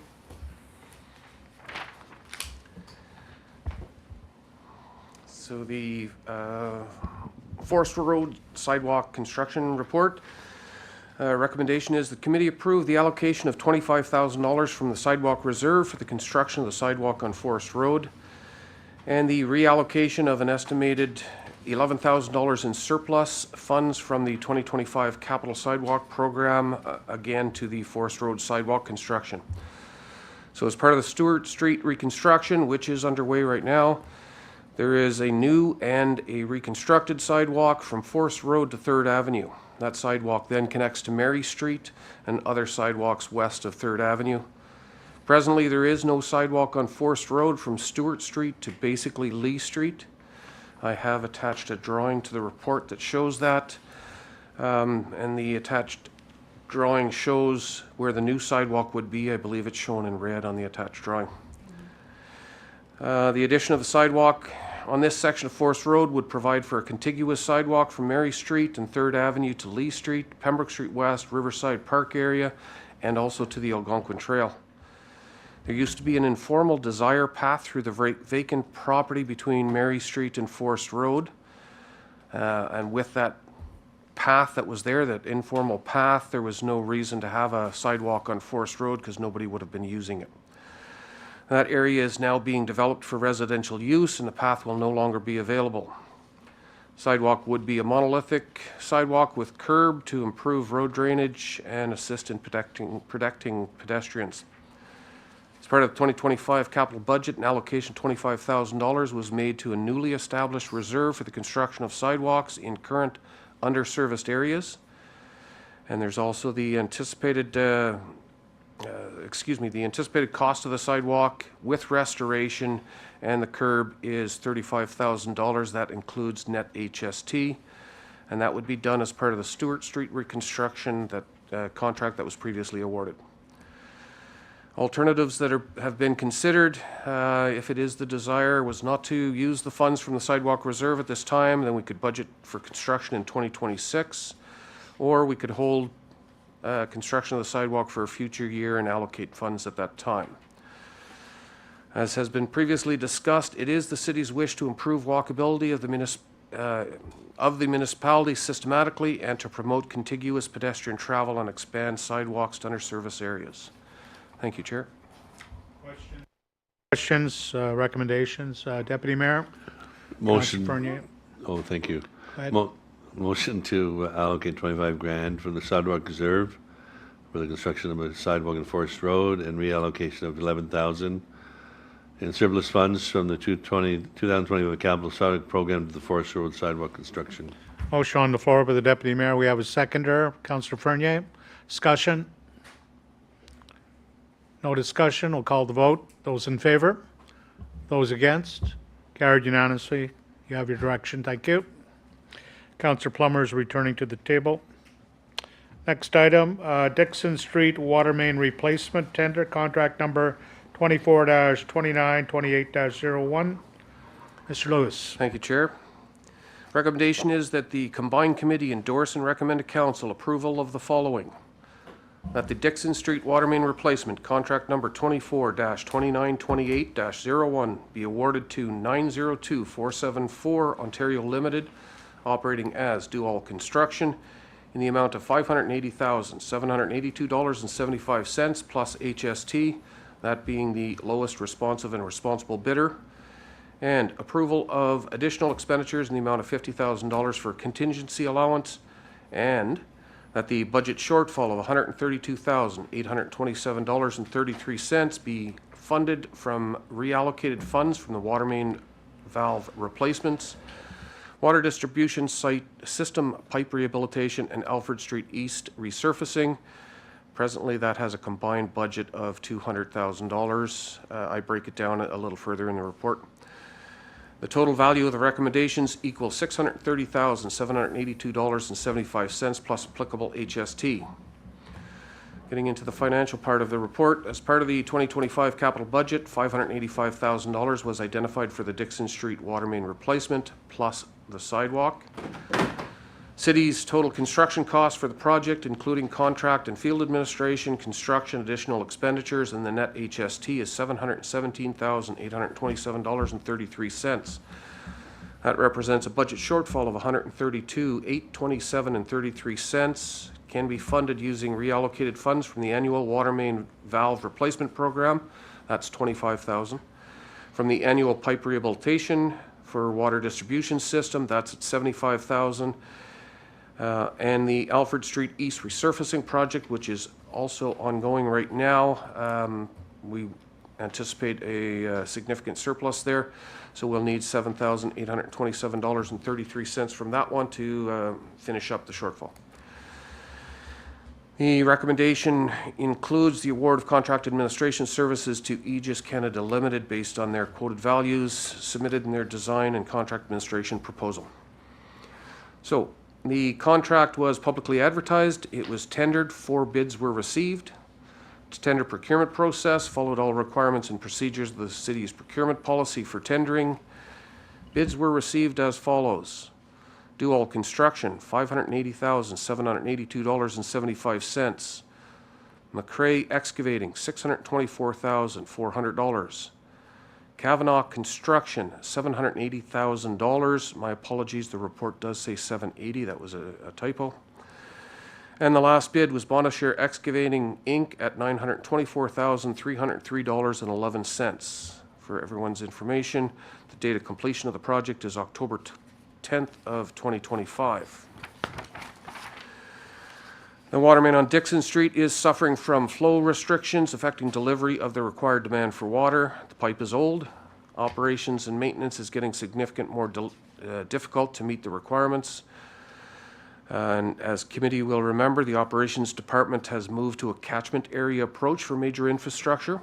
We don't look at each street individually now. We look at a systematic approach of entire catchment area. And this particular project is the first phase of an 8-phase project called the River Road Catchment Area Water Main Project. And to ensure we meet the timing for the grant-funded Connecting Link Rehabilitation Project on River Road, this water main project on Dixon Street must be completed. We've got to do it first. There was 2 previous water main projects completed on River Road, just so that everyone is aware, that will not affect the Connecting Links project.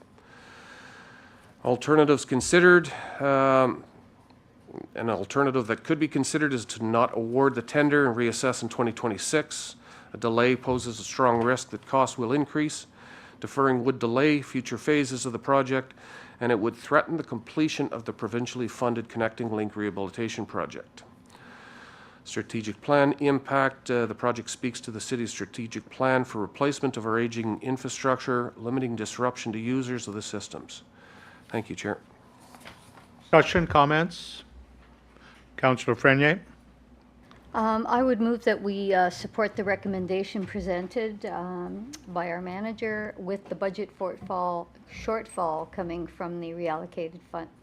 Water main valve replacements, the water distribution system pipe rehabilitation, and the Alfred Street East resurfacing.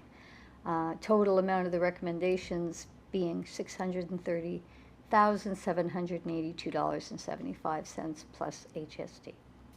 We have a motion on the floor by Councillor Prunier. You've heard the direction or the information.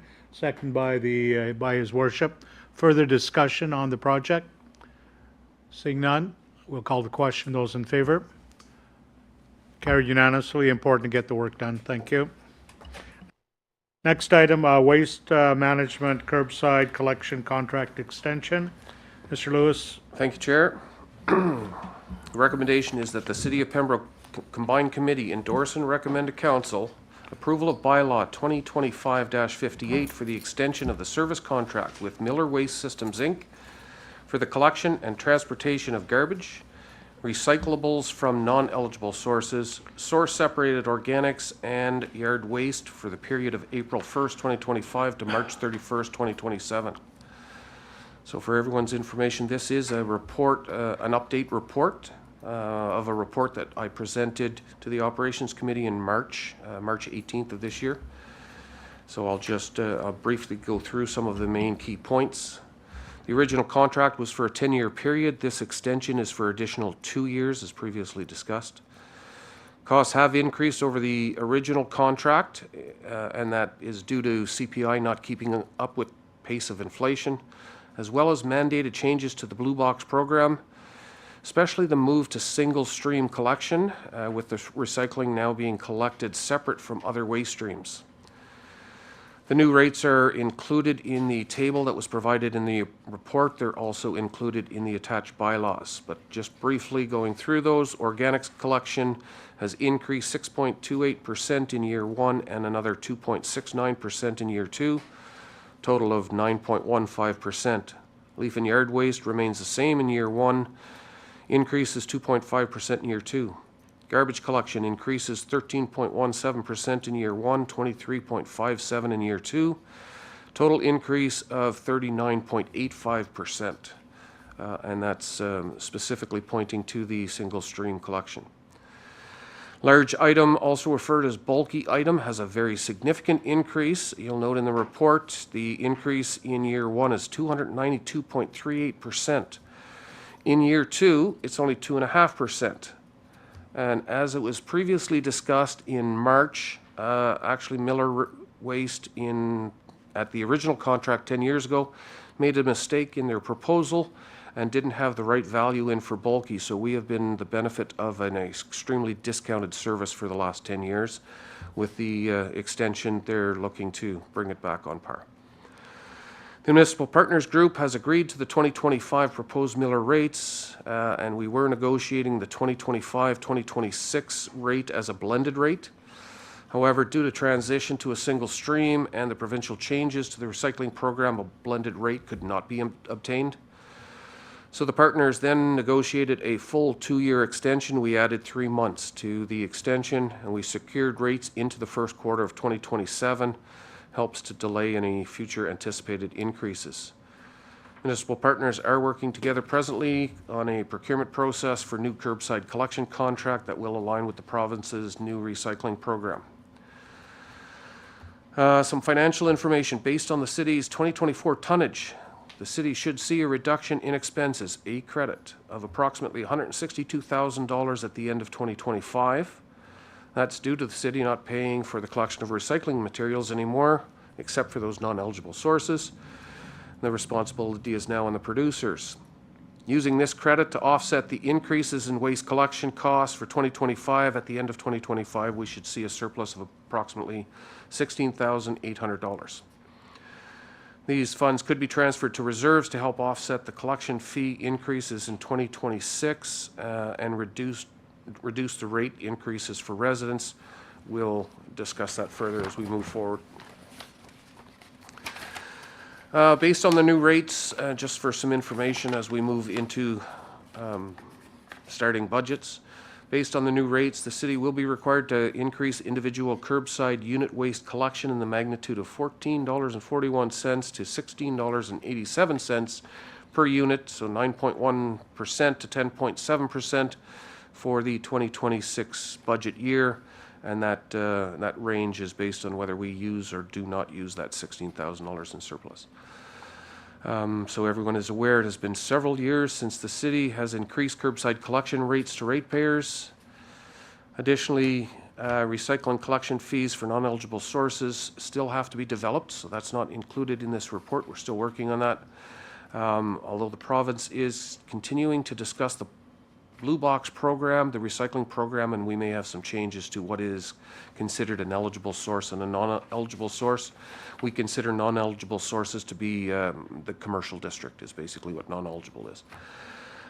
There is an attachment to the report. It is bylaw 2025-58, and it is in front of council later this evening. Thank you, Mr. Chair. Question? Direction?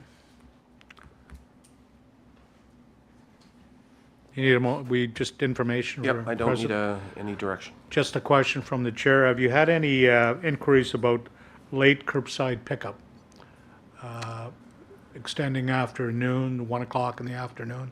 Is there a breakdown? Have you received any of those? I've had a couple of complaints from residents. Yes, we have had some, just recently over the last couple of weeks, we've had an increase in calls due to missed pickups or late pickups. There has been a transition of some different drivers, and with the recycling program being changed, what's eligible, what's not eligible, there's been some confusion with the drivers as to what they're picking up and what they're not picking up. So we're working through that with Miller and the rest of the group. Thank you for the clarification. No other business before the committee. No questions? Motion to adjourn. Moved by Councillor Fernier. We need a second. Councillor Plummer. Those in favor? We are adjourned. We're on to our next meeting. Thank you.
Good evening, everyone. If I can call the striking committee to order, are there any disclosure of pecuniary interest in relation to this agenda?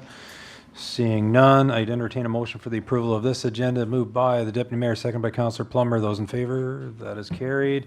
Minutes, one set of minutes, June 3rd, 2025. Moved by Councillor Plummer, seconded by Councillor Purcell. Those in favor? That is carried. Any business arising? Seeing none, we're not moving into a closed session. So there's no business arising out of that. Brings us to 8A, Waterfront Development Committee. Welcome, Mr. Lapierre and Ron Moss. Thank you, Worship. And I have to say how pleased I am to be back here in council chambers and sitting before you. And I have to say as well that the seats in the back aren't as comfortable as these ones are. but that's okay. Exactly. So as you know, you do have a Waterfront Development Advisory Committee because you appointed us, it was, I guess, late last year. So we've met a few different times and we're starting to move forward with wanting to move forward. So that's what we've done is we have provided a report to you. And one of the items, and I just spoke to the CEO on it, and it's going to be discussed here further in our report, is a final report. So we will be asking you at some point this evening, if you wish, to provide us an indication of when you'd like us to report based on what you want us to report on, so that council can make any other decisions, because we know that next year is a municipal election. So depending on when a report comes forward and when council wants to make any decisions, it may be an issue with respect to getting involved in the political process. So, but we will be asking you for that. And then, of course, the intent is, as we understand it, and what's included in the draft terms of reference, is that once a final report is provided by this advisory committee to council, then this committee would cease to exist because it's an ad hoc committee, unless there's other things that you want us to do. And as retirees, we're willing to do it. But we do, we want to look at that. So that is included in the termination clause at the end of the terms of reference. So once the report is submitted, and if council would like to end the committee's existence prior to that, the council has all the authority to do so if it so wishes. But with respect to this report, so we have been having discussions at our committee meetings, and we do have 3 members of council that sit with us, being the mayor as ex officio, the deputy mayor, and Abdallah and Councillor Lafreniere. So they're helping guide us with respect to what council may or may not wish to have us do. And we've been thinking about it as well and talking about it. So the group felt that we should come this evening to have a discussion with you to get some direction on exactly what you want us to do. So that's why we've prepared a draft terms of reference. We did have a meeting with staff, the CAO and economic development staff, and the mayor to discuss this, and we've had further discussions at our committee level. So we have prepared that document, and again, we're not advocating for anything.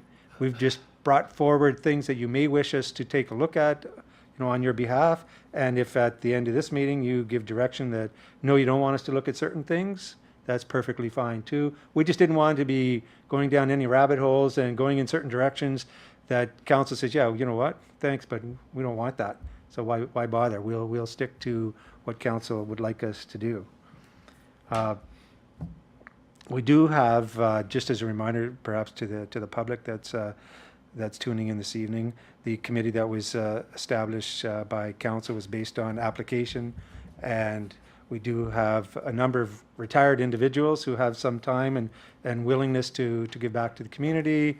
We have a retired lawyer, we have retired architect, retired Community Future Development Corporation individual, as well as Mr. Moss here, worked for JP2G Consultants, as well as myself. I have a bit of a background in administration and economic development, and we, of course, have the 3 members of council. So it's very interesting discussions at the meetings, and a lot of brainstorming and a lot of ideas going around, and we want to start focusing them to what council wants. One of the things that, in addition to the items that I'll briefly overview that are in the terms of reference, but one of the key things that the group felt that we definitely need direction on is whether this council is interested as it relates to waterfront development, and primarily we're talking about part of the marina parking lot. So we want to know, does this council have any interest in having us review and report back on either of one or two options, one being a lease of property to potential developer, or one being a sale of property to potential developer based on, conditions that council may have. So there's benefits, and in the report we provided, there's benefits to both, right? A lease, the property stays in the ownership of the municipality. It may reduce the number of interested parties looking to develop because financing is typically more complicated. So there may be some issues there. And it may also cause some issues with respect to attracting potential lenders, because generally speaking, they look at traditional, take back of land to secure loans rather than leasehold improvements. So there could be issues there, but who knows unless we look at them and report back if that's what you want to do. If it is a land sale, you could look at protective covenants and conditions placed on a sale of land that would be protecting the interests of the municipality and the residents. Now, my recollection is that previous council was only interested in leasing lands. There was some discussion or concerns about, the public's concern about having access to the city's waterfront restricted if you had a private developer that owned lands. But we had looked at that previously, and really the waterfront is in the ownership of the municipality and couldn't be developed on anyways because of elevations. And the walkway, the Kiwanis walkway, they're all there and they're not going anywhere. I don't think this or any council would ever sell that land. But if we're talking about part of the parking lot, then that's something else to look at. But again, we're just looking for some direction whether you want us to report back with recommendations and then you make your final decision anyways. So primarily what we're looking for this evening is some direction, one being approval or changes to the draft terms of reference document that you have in your packages, two, any interest in receiving information and recommendations on leasing or sale options, and three, an anticipated final report timeline for committee recommendations to council. Because, as I said already, we're looking at that depending on if you want to make any decisions on marketing those lands. We're going to need to know, and we'll work towards getting a report, within the timelines that you provide. So with respect to the terms of reference, there's a few items here that we're looking for direction on. One is a review and report on options for council consideration, including lease or sale of municipal property. Okay, one is review if you want us to review previous staff reports and provide advice for council consideration on space to be retained for municipal use, including for public parking, and that to be available for commercial development. And another one would be to provide advice to council and make suggestions regarding potential developments that would complement the current waterfront area. Again, we've got people on this committee that have experience in developments and putting deals together, etc. So we just want to know if you want us to turn our minds to providing you some specific types of developments that we think, anyways, that might be advisable to look at. And if you'd like us to identify any local area and external developers that may have the experience and interest to undertake development of the waterfront area, again, if you want us to do that digging, we're happy to do it. And we know you have top-notch economic development staff, but if you want us to do that, work in conjunction with them to provide some some of those that we may know of or be able to find that could be of interest. Provide for council consideration a high-level vision for the approved development site and adjacent area. This came about as a result of discussions at our committee meeting when people were throwing ideas around. You know, what would this look like? What would that look like? You know, if you want us to look at that. Okay. And finally, to prepare for council consideration, an updated expression of interest document for the approved development area. Now, we know that there has been, you know, one done previously. Do you want us to take a look at that and to update it and to submit it back to council, or do you want us not to bother? So those are the key things that we're looking for direction on. The terms of reference, the rest of the document is fairly standard. Talked about meetings and who's on it and who's chairing it, et cetera, all the standard types of things. So I won't go into details on those unless you have any questions of those. But that's primarily the report, and we're open to any questions you may have and any directions you wish to give. Mr. Plummer, you want to start us off? Thank you, Worship. Great points right away. A lot of good information that you're going to be gathering. I think council needs that. And I see this actually being a very successful ad hoc committee, where what actually an ad hoc committee is supposed to and designed to do. So you're going to go out, you're going to find information, you're going to brainstorm, you're going to come back and report to council. I think I won't speak for all the council members, but I think generally this council has been interested in leasing land only at this time. But this may be an opportunity where it's a build it and they will come situation. So you know, what's needed there, come up with some designs, present it to council, then we can decide in the future, like maybe we have to go ahead and council and build some sort of facilities or some space that people can rent or something like that, because it's so difficult, as you said, to get financing on leased lands. But you may be able, if you have a nice pop-up shop or nice, you know, however it makes, whatever you have there, people might be, you know, banging on your doors to set up shop at the waterfront because it's such a unique area and there's only limited space there. So I think that's something to come back at council and really bring up. I know we had a presentation before what to do with the old boat situation. There was a touchdown site, and it's great to have presentations, but then they die off, right? Where did that go? We haven't seen any updates about that at all, or, you know, we've talked about, well, now the trail's there. We want active living. We want, you know, people to have a bike racks or come down. We know we need to upgrade the washrooms on that side desperately. We've talked about the boat, the marina house it's going to be updated. So we need you know, some revitalization of that area. So I think it's a great ad hoc committee to come back, you know, talk to stakeholders, talk to different people, and bring some ideas back to this council. You know, that's really what an ad hoc committee is supposed to do, because we all have other jobs here to discuss what's presented to us, but I think that's something great for your community to do. And I think we should hear back. It's hard to say, like, how fast can you hear back? That's the question, because, you know, we're going to be preparing budgets, and we want to have something going on. If it's not going to happen next summer, that's our last, you know, we have one more budget on this council, and then it's elections. So if this is not going to happen this term, then, or it's not presented quickly, you know, we're going to have to kick this to the next council. But at least we should have a plan or something to go forward to present, to pass on to the next council, to say, here's a great ad hoc committee. They ran in 2025, 2026. Here's the ideas they had. I think they should, you know, we think the council members should present this committee again, fire it back up for the next council term, and hopefully get something done in that term. Thanks. Thank you. Councillor Fernier?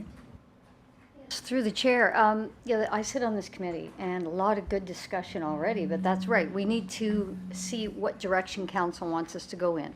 So we've heard from one councillor about the fact that we've already discussed leasing, and that seems to be the angle. Although one of our committee members is very well-versed in finance and banking, and he said that it will be very difficult to secure a developer on a lease. So we started talking, and I'm just going to share a little bit to give you an idea of what this committee sees. You know, we're talking big developments, and we've looked at big developers, but maybe there's a jewel within our community that would love to invest in something that is more local. Instead of thinking big, let's think local, and let's think what fits down there in our environment and our climate right now. And I know that we've had presentations, with the trail now. We need a landing. And we've seen beautiful architectural drawings of what can be done for a meeting place for ATVs, snowmobilers, cyclists. Maybe we want to change our direction in what type of development we want there. And maybe, as Councillor Plummer said, maybe we want to take the lead and say, this is what we want to see there. Let's build it. And then get other people to lease it from us. Put a, bicycle repair or a little restaurant inside there, or who knows. But it's up to this council for us to say, okay, yeah, you know what, we like that. Maybe we don't want a big development down there. Maybe we want something that's going to better serve the local community, tourists, whatnot. So anyway, that's what we need to do, because there's lots of great ideas, we need to condense it for this committee. Because we can't, it'll take too long. It'll take years to give you 5 options. So if we can narrow it down and say, okay, it definitely is only lease, maybe we do want to look at something that's going to be more local spirited than an outside development come in and set up shop. So that's kind of what this committee is wondering is, what do we want to see? Do we want to enhance the waterfront we have? Expand the trail services? What does this council want? Did I summarize basically our concerns at that committee level? Yeah, okay.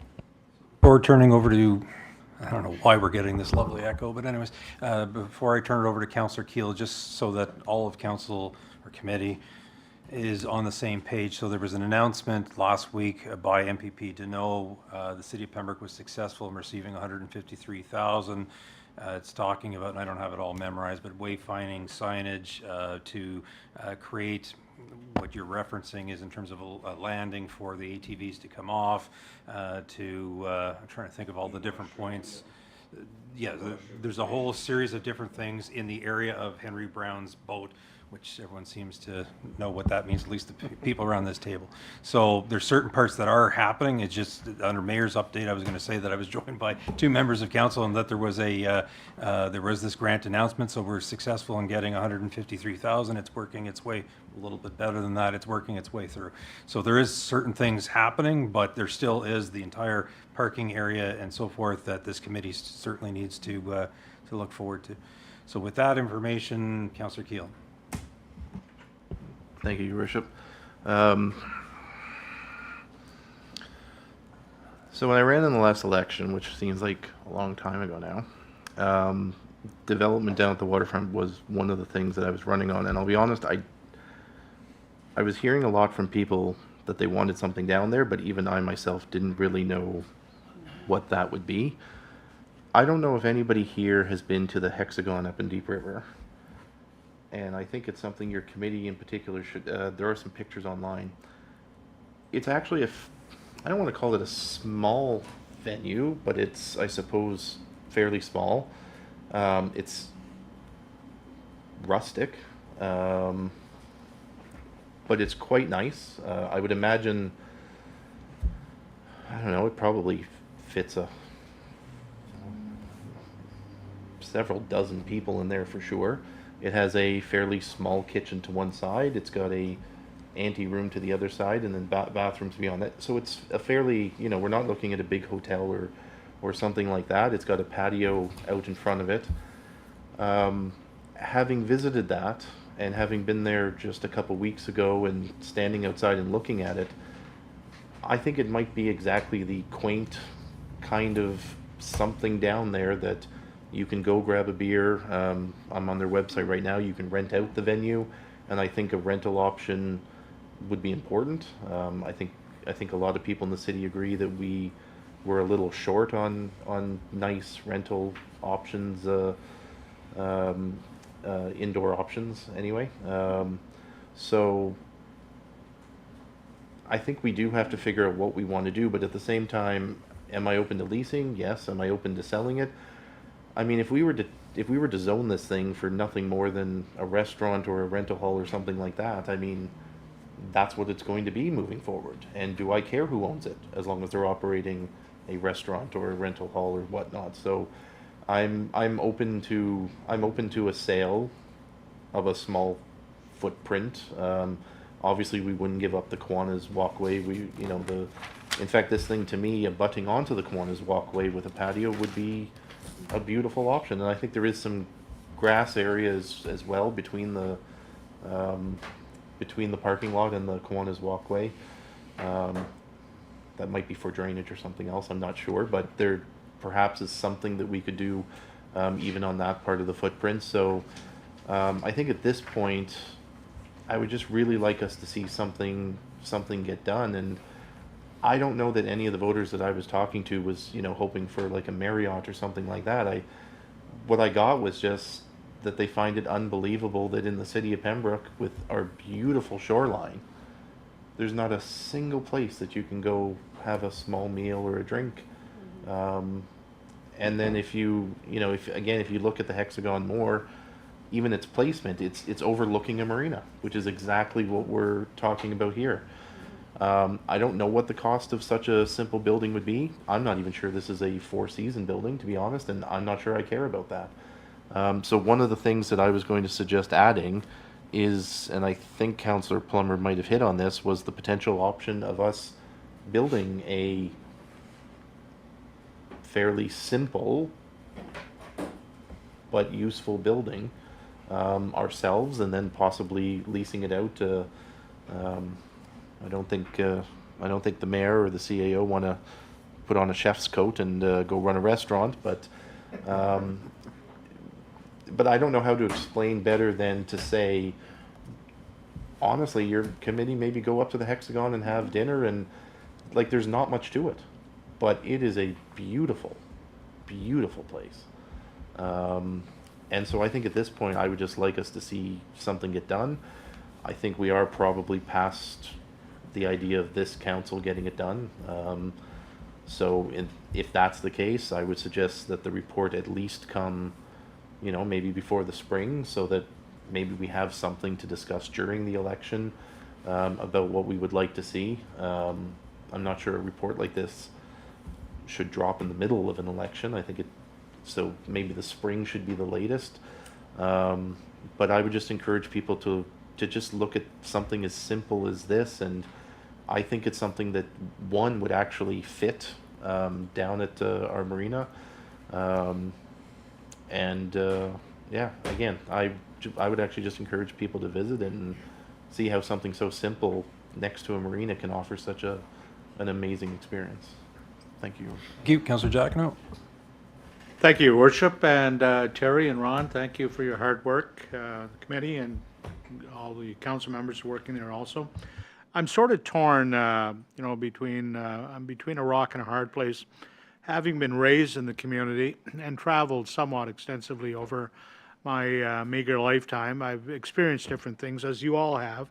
I put in mind traveling to the city of Kingston, whether I was on vacation with my children or at a conference.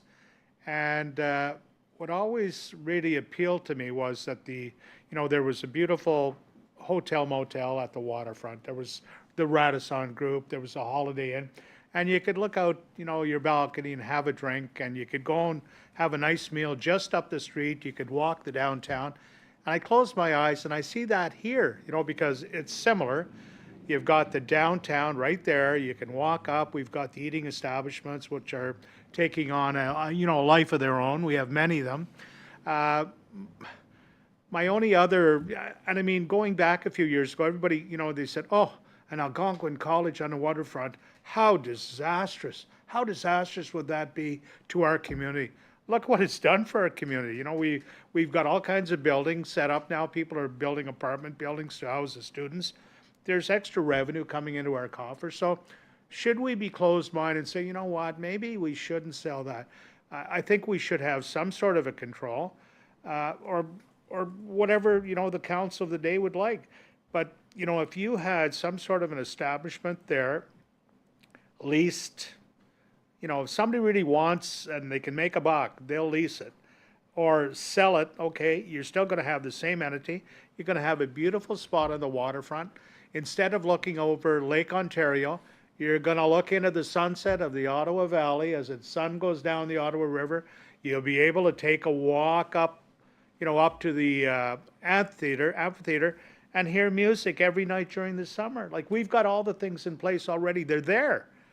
We're missing something in that block, though, in that, something is missing in that puzzle. And I think what it is some sort of a venue that'll attract people, tourists.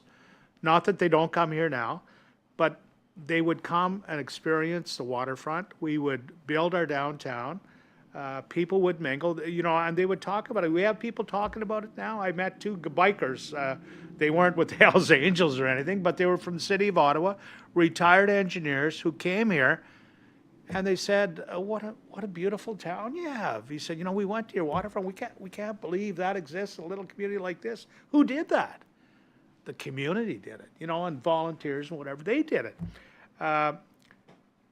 We're going to be celebrating our 200th anniversary, 2 years from now, Your Worship, 2028? I mean, we're not that far off as a city from the age that the United States of America is. So, we've been around. We have some culture. We have some history. How do we build on that?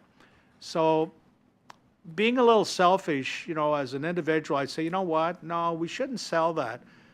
But if we could sell it to develop potentially the wherewithal of the tourist base within the city of Pembroke and attract even more people here, what's wrong with that? I mean, I go to, I can recall staying at the Ambassador Hotel in Kingston off Highway 11.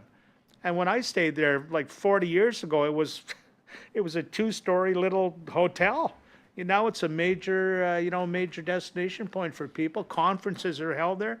So, I mean, that's a sort of the tool that we need. So my other qualm is this: where do you put your parking? Like right now on Canada Day and the Multicultural Festival, you can't get a place to park. So now let's say you build a motel or somebody has an interest, where do you park them? So, I mean, that would have to be weighed by the committee at hand. And do you have above ground parking? If you do, I mean, those are options. But I think we have to have vision for the future. As I said, nobody wanted Algonquin, well, not nobody, but a lot of people objected Algonquin College. It'd be a disaster. But look what it's done. There's no garbage on our waterfront. The students, help pick up litter. So by making that decision, we helped promote the community. And we have people that come here from all over the world. It's not just Canada. People come here for the programming. If we're going to build something, we're going to have to build something that's in flavor, that has the same flavor, and would be in context and in connection to the things we have here now. We have the amphitheater. You got the little ice cream booth. It's great. People go there. It's small town. Let's have an ice cream. Let's take the kids. Let's take the grandkids. Let's take the wife. Let's take the mistress. Oh, no, I didn't. Did I say let's take the mistress? I was kidding. I was just joking. But I'm just saying, you've got a place to go. It's a destination. So you got to look at that in the context of, is it going to be good for us? And if the council of the date, whoever that is, says, you know what, that's a load of crock. We'll just keep it the way it is, have some greenery, and maintain it for our people and our children, grandchildren. Nothing wrong with that. But looking to the future, nobody wanted Algonquin College, or some people didn't want it. It has not detracted from what is there now. It's added to it. So keep doing what you're doing, and looking forward to a report. Thank you, Councilor Purcell. Thank you, Mayor. And thank you for your report. My mother and father I'm going way back now, and they say you never buy for today, you buy for tomorrow.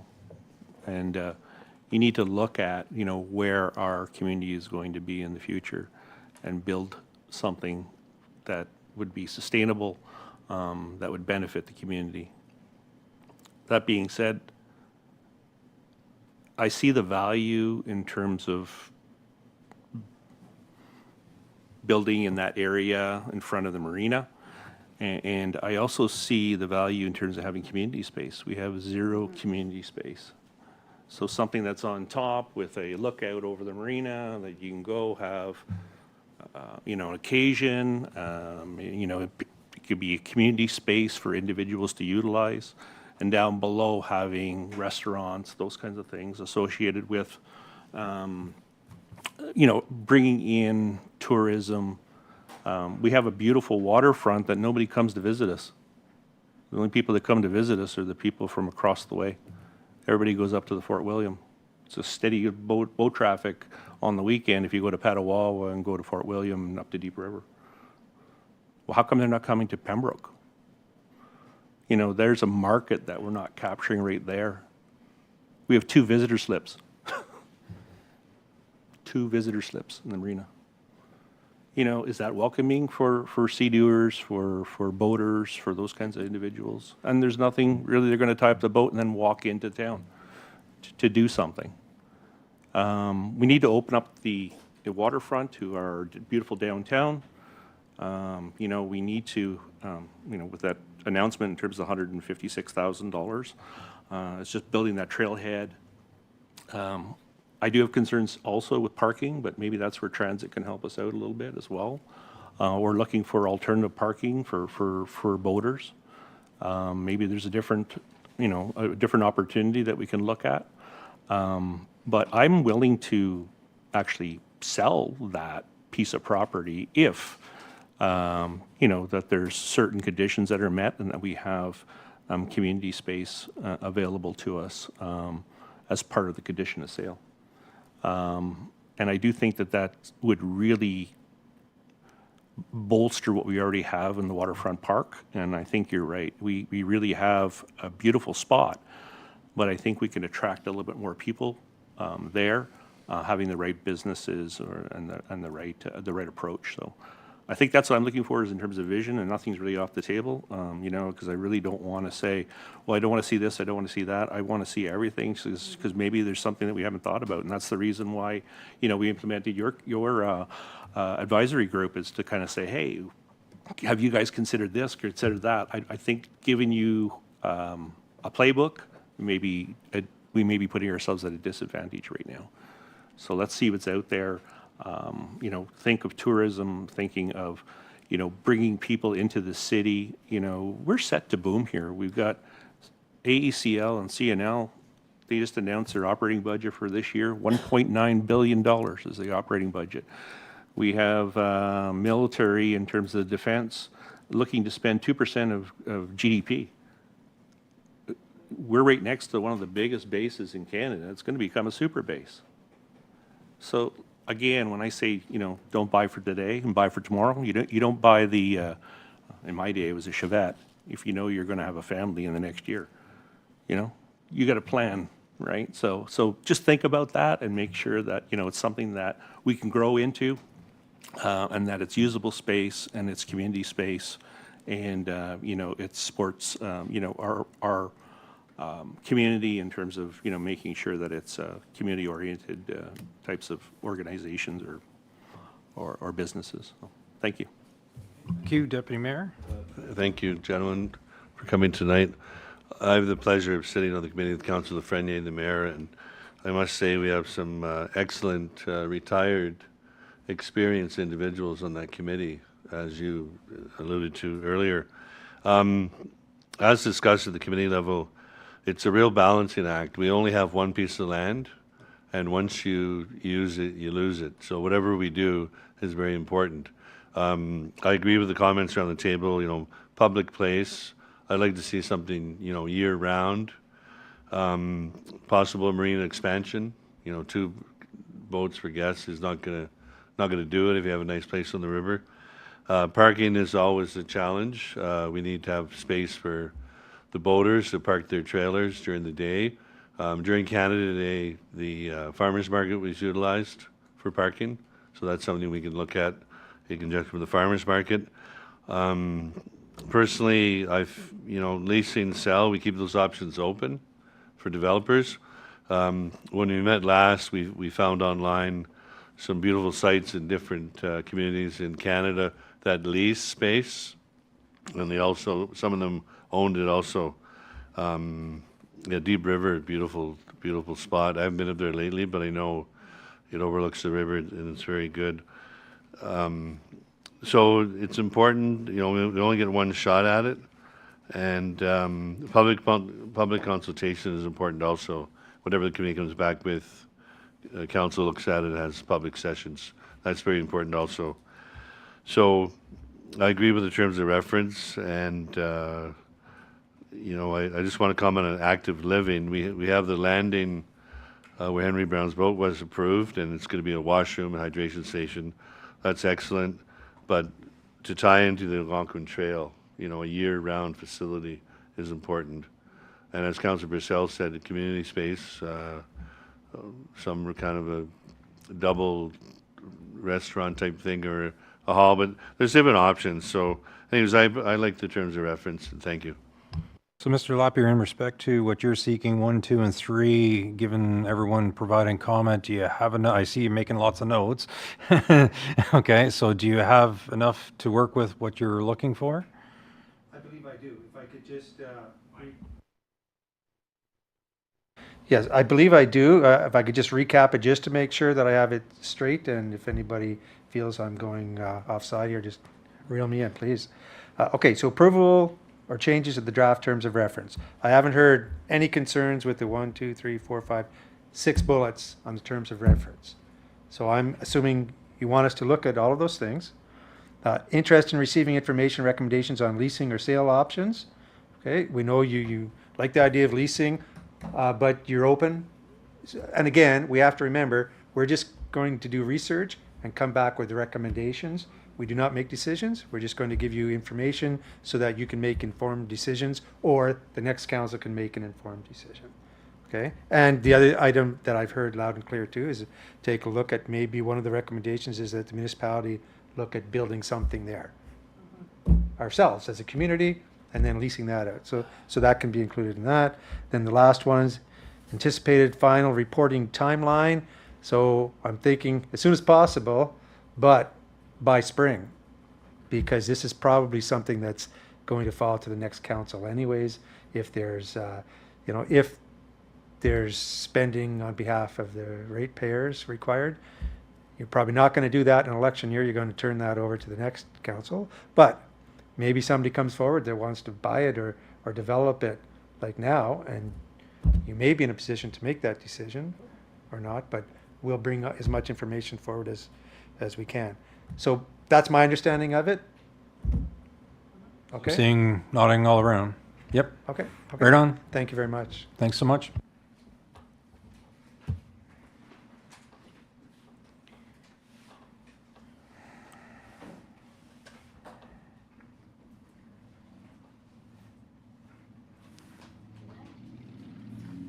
Thank you.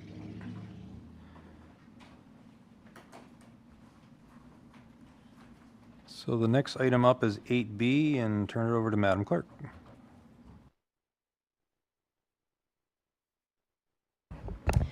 Good evening. So I'm here this evening to present a report to deal with 2 resignations from our committees.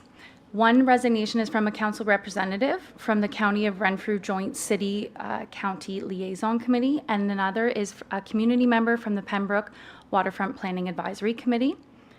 So I'll deal with the County of Renfrew Joint City Liaison Committee first.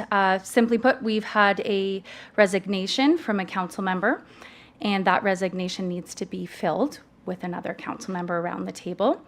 And for reference, the current council members on the Joint City County Liaison Committee, taking into account the resignation. So the current serving council members are Mayor Gervais, Councillor Frenier, and Councillor Jacquinot. So before committee tonight is a decision on who we will fill that vacant position with on that committee.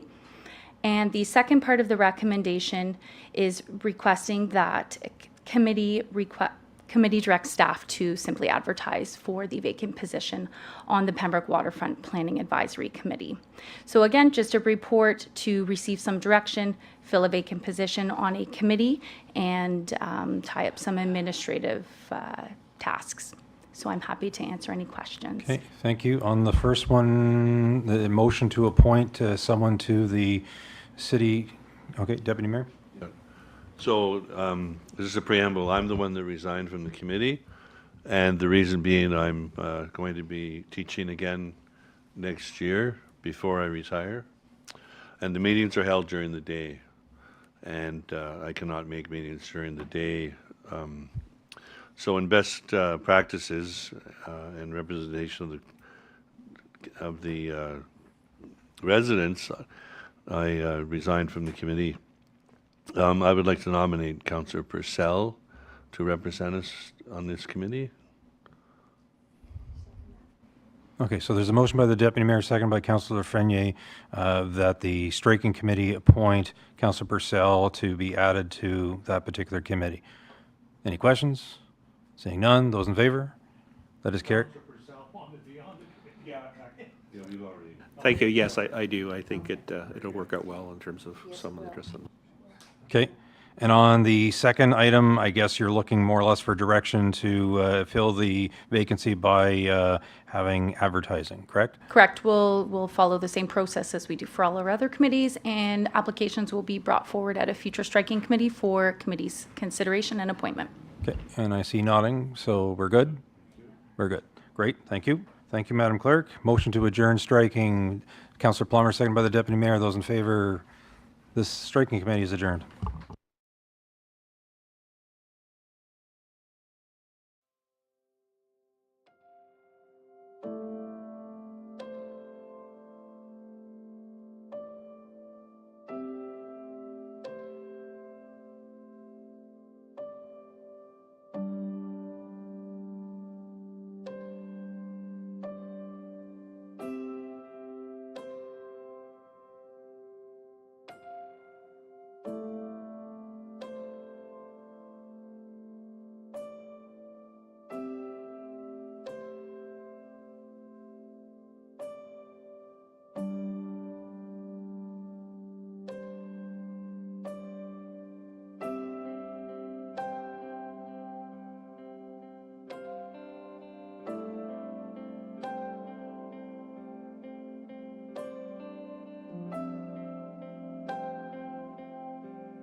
Call this council meeting to order for July 15th. I'd ask that everyone please take an opportunity to stand for an opening prayer or reflection. Before opening this meeting of council, I would ask those who wish, each in your own way, silently join in a prayer of guidance over these proceedings.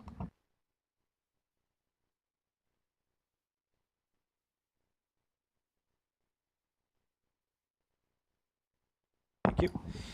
Are there any disclosures of pecuniary interests in the general nature thereof? Councillor Plummer.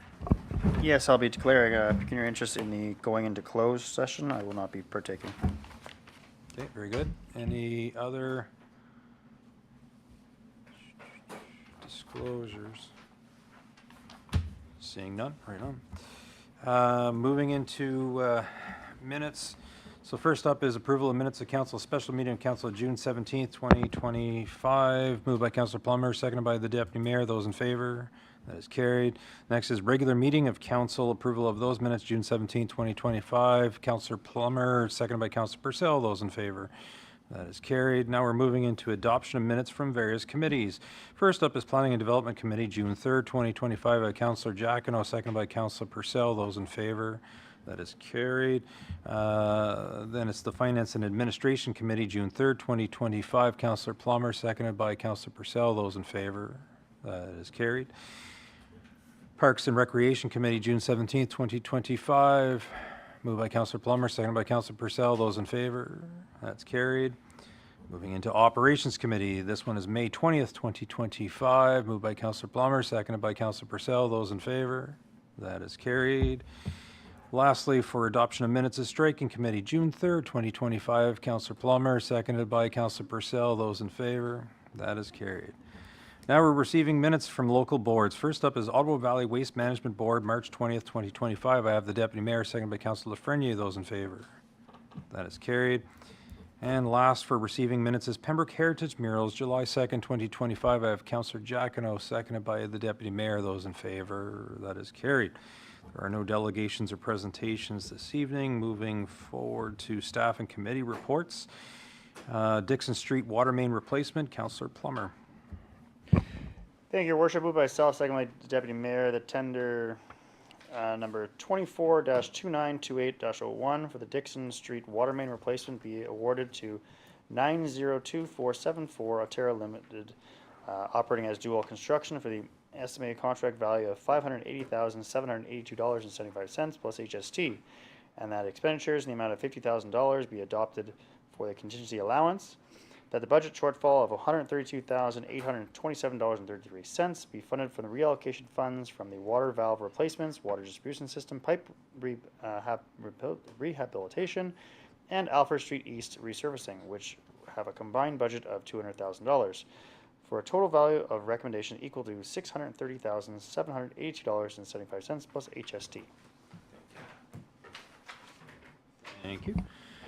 The Combined Committee of Council begging to report and recommend from its meeting held earlier this evening. Councillor Plummer moving, seconded by the Deputy Mayor, the tender 24-292801 for the Dixon Street Water Main Replacement be awarded to 902474 Ontario Limited, which is operating as Dual Construction for an estimated contract value of $580,782.75 plus HST.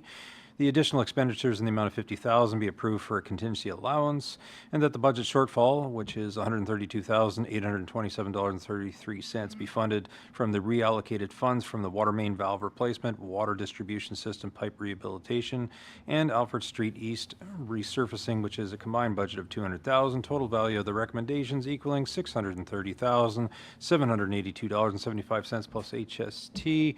Councillor Plummer, did you wish to speak to it? No, Your Worship, this is discussed early in committee. This is the award for tender to replace the water main. Great, thank you. Call the question. Those in favor? That is carried. Second up, staff committee reports is Striking Committee member appointments and Councillor Lafreniere. Yes, your Striking Committee of Council begs to report and recommend from its meeting held this evening as follows. Okie dokie. Moved by... Okay, moved by Councillor Purcell, seconded by...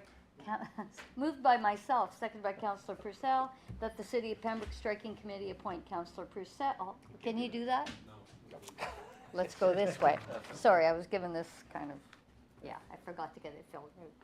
Moved by myself, seconded by Councillor Ian Keel, that the City of Pembroke Striking Committee appoint Councillor Purcell to the County of Renfrew Joint City-County Liaison Committee. Sorry about that. Sitting looking at it. Thank you.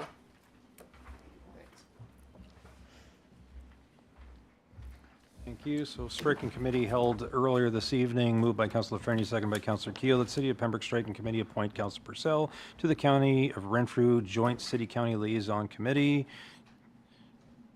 Call the question. Those in favor? That is carried. Thank you. There are no proclamations this evening. Moving forward to bylaws. First up is 2025-58 to execute a service contract with Miller Waste Systems. Councillor Giacono. Thank you, Your Worship. Members of Council, moved by myself, seconded by Councillor Plummer, that bylaw 2025-58, being a bylaw to amend bylaw 2015-15, being a bylaw to authorize the execution of a service contract with Miller Waste Services Incorporated for the collection and transportation of garbage, recyclable material, source-separated organics, and yard waste be adopted and passed, and further, the said bylaw be signed by the mayor and the clerk and sealed with the seal of the corporation awaiting your signature.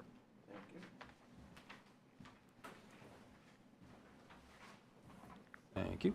Moved by Councillor Giacono and seconded by Councillor Plummer, that bylaw 2025-58, a bylaw to amend bylaw 2015-15, being a bylaw to authorize the execution of a service contract with Miller Waste Systems, Inc.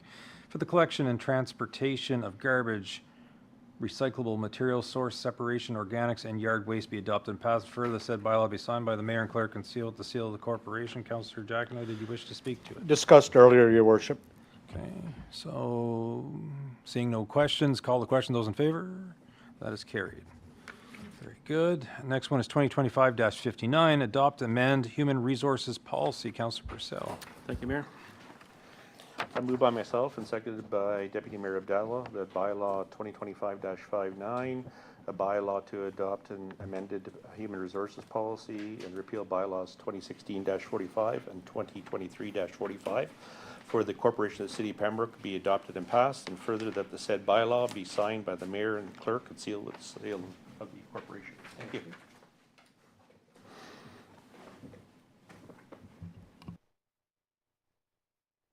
Moved by Councillor Purcell, seconded by the Deputy Mayor, that bylaw 2025-59, a bylaw to adopt and amend human resource policies and repeal bylaws 2016-45 and 2023-45 for the corporation of the City of Pembroke be adopted and passed, and further that said bylaw be signed by the mayor and clerk and sealed with the seal of the corporation. Councillor Purcell?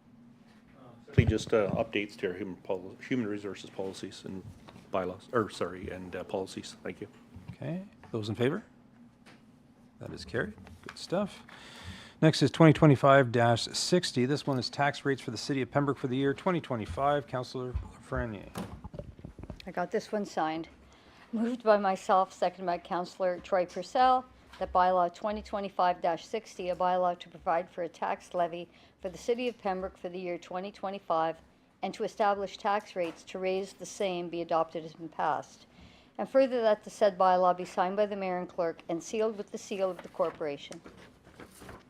Thank you.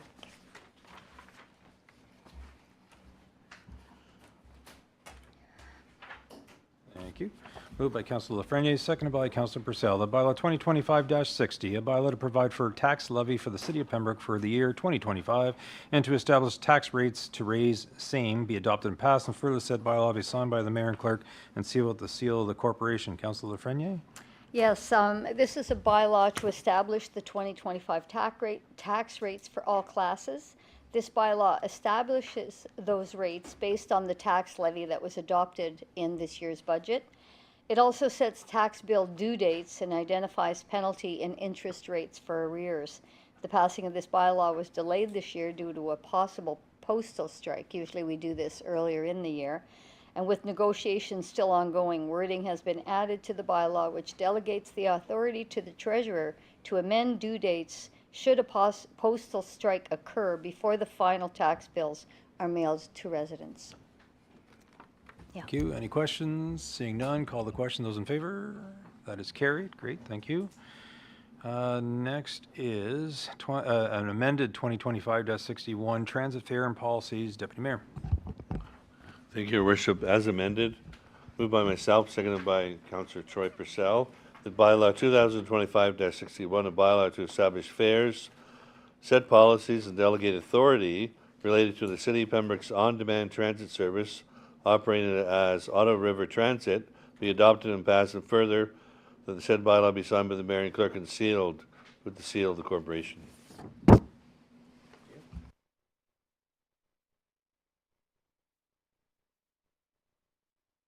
Thank you. Moved by the Deputy Mayor and seconded by Councillor Purcell that bylaw 2025-61 as amended, a bylaw to establish fair sets, policies, and delegate authority related to the City of Pembroke on-demand transit service operating as Ottawa River Transit be adopted and passed, and further said bylaw be signed by the mayor and clerk and sealed with the seal of the corporation. Deputy Mayor.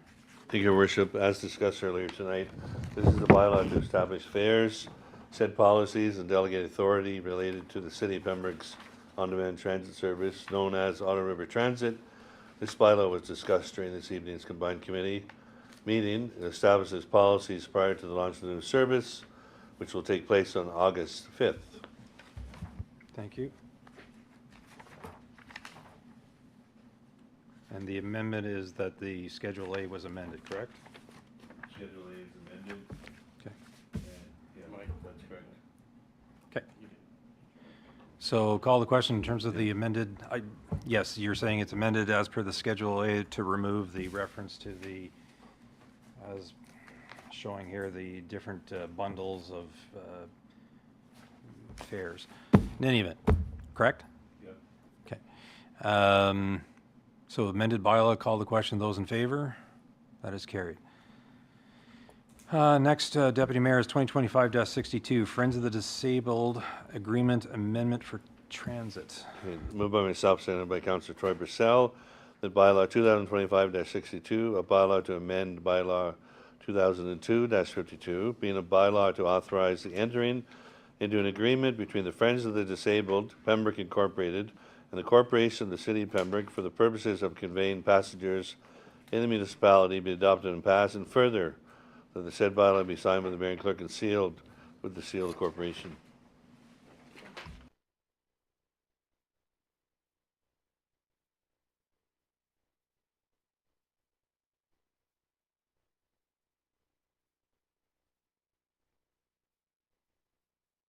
Moved by the Deputy Mayor, seconded by Councillor Purcell, that bylaw 2025-62, bylaw to amend bylaw 2002-52, being a bylaw to authorize the entering into of an agreement between Friends of the Disabled Pembroke, Inc. and the Corporation of the City of Pembroke for the purpose of conveying passengers in the municipality be adopted and passed, and further said bylaw be signed by the mayor and clerk and sealed with the seal of the corporation. Deputy Mayor. Thank you, Your Worship. This bylaw and agreement amendment introduces both fare and service hour parity between the new Ottawa River Transit and the current handy bus service operated by the Friends of the Disabled Pembroke Incorporated, with the handy bus required to reduce fares for rides that begin and end within Pembroke boundaries. This is according to the AODA legislation for Ontario. An offsetting grant to the handy bus has been introduced to cover the revenue shortfall based on actual monthly ridership data. With this amendment being discussed by Friends of the Disabled Board on July 17th, the new Ottawa River Transit service launching August 5th, and the next council meeting scheduled for August 12th, a delegation of authority clause has been added to allow the mayor and CEO to make minor, non-financial changes to the amendment based on board feedback if required. Okay, call the question. Those in favor? That is carried.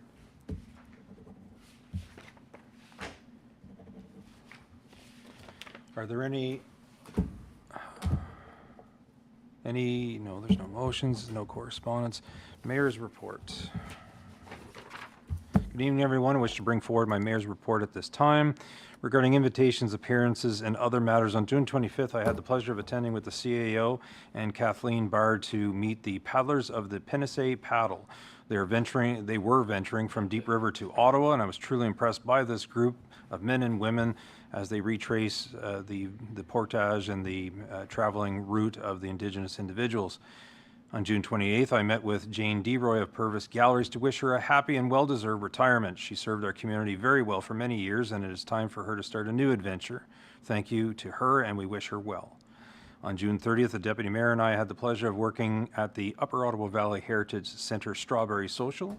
Great time was had by all with a great snack of some great strawberries and ice cream. Well done to all the volunteers who made the event possible, and I'm very proud of the entire organization for making this possible year after year. On Canada Day, I'm sure that we all had the benefit of showing our pride in Canada by attending some portion of the festivities. There was lots going on, so there was no shortage of different things that a person could attend. Joined by MPP Deneau, Legion members, and others, we officially kicked off Canada Day at our beautiful waterfront.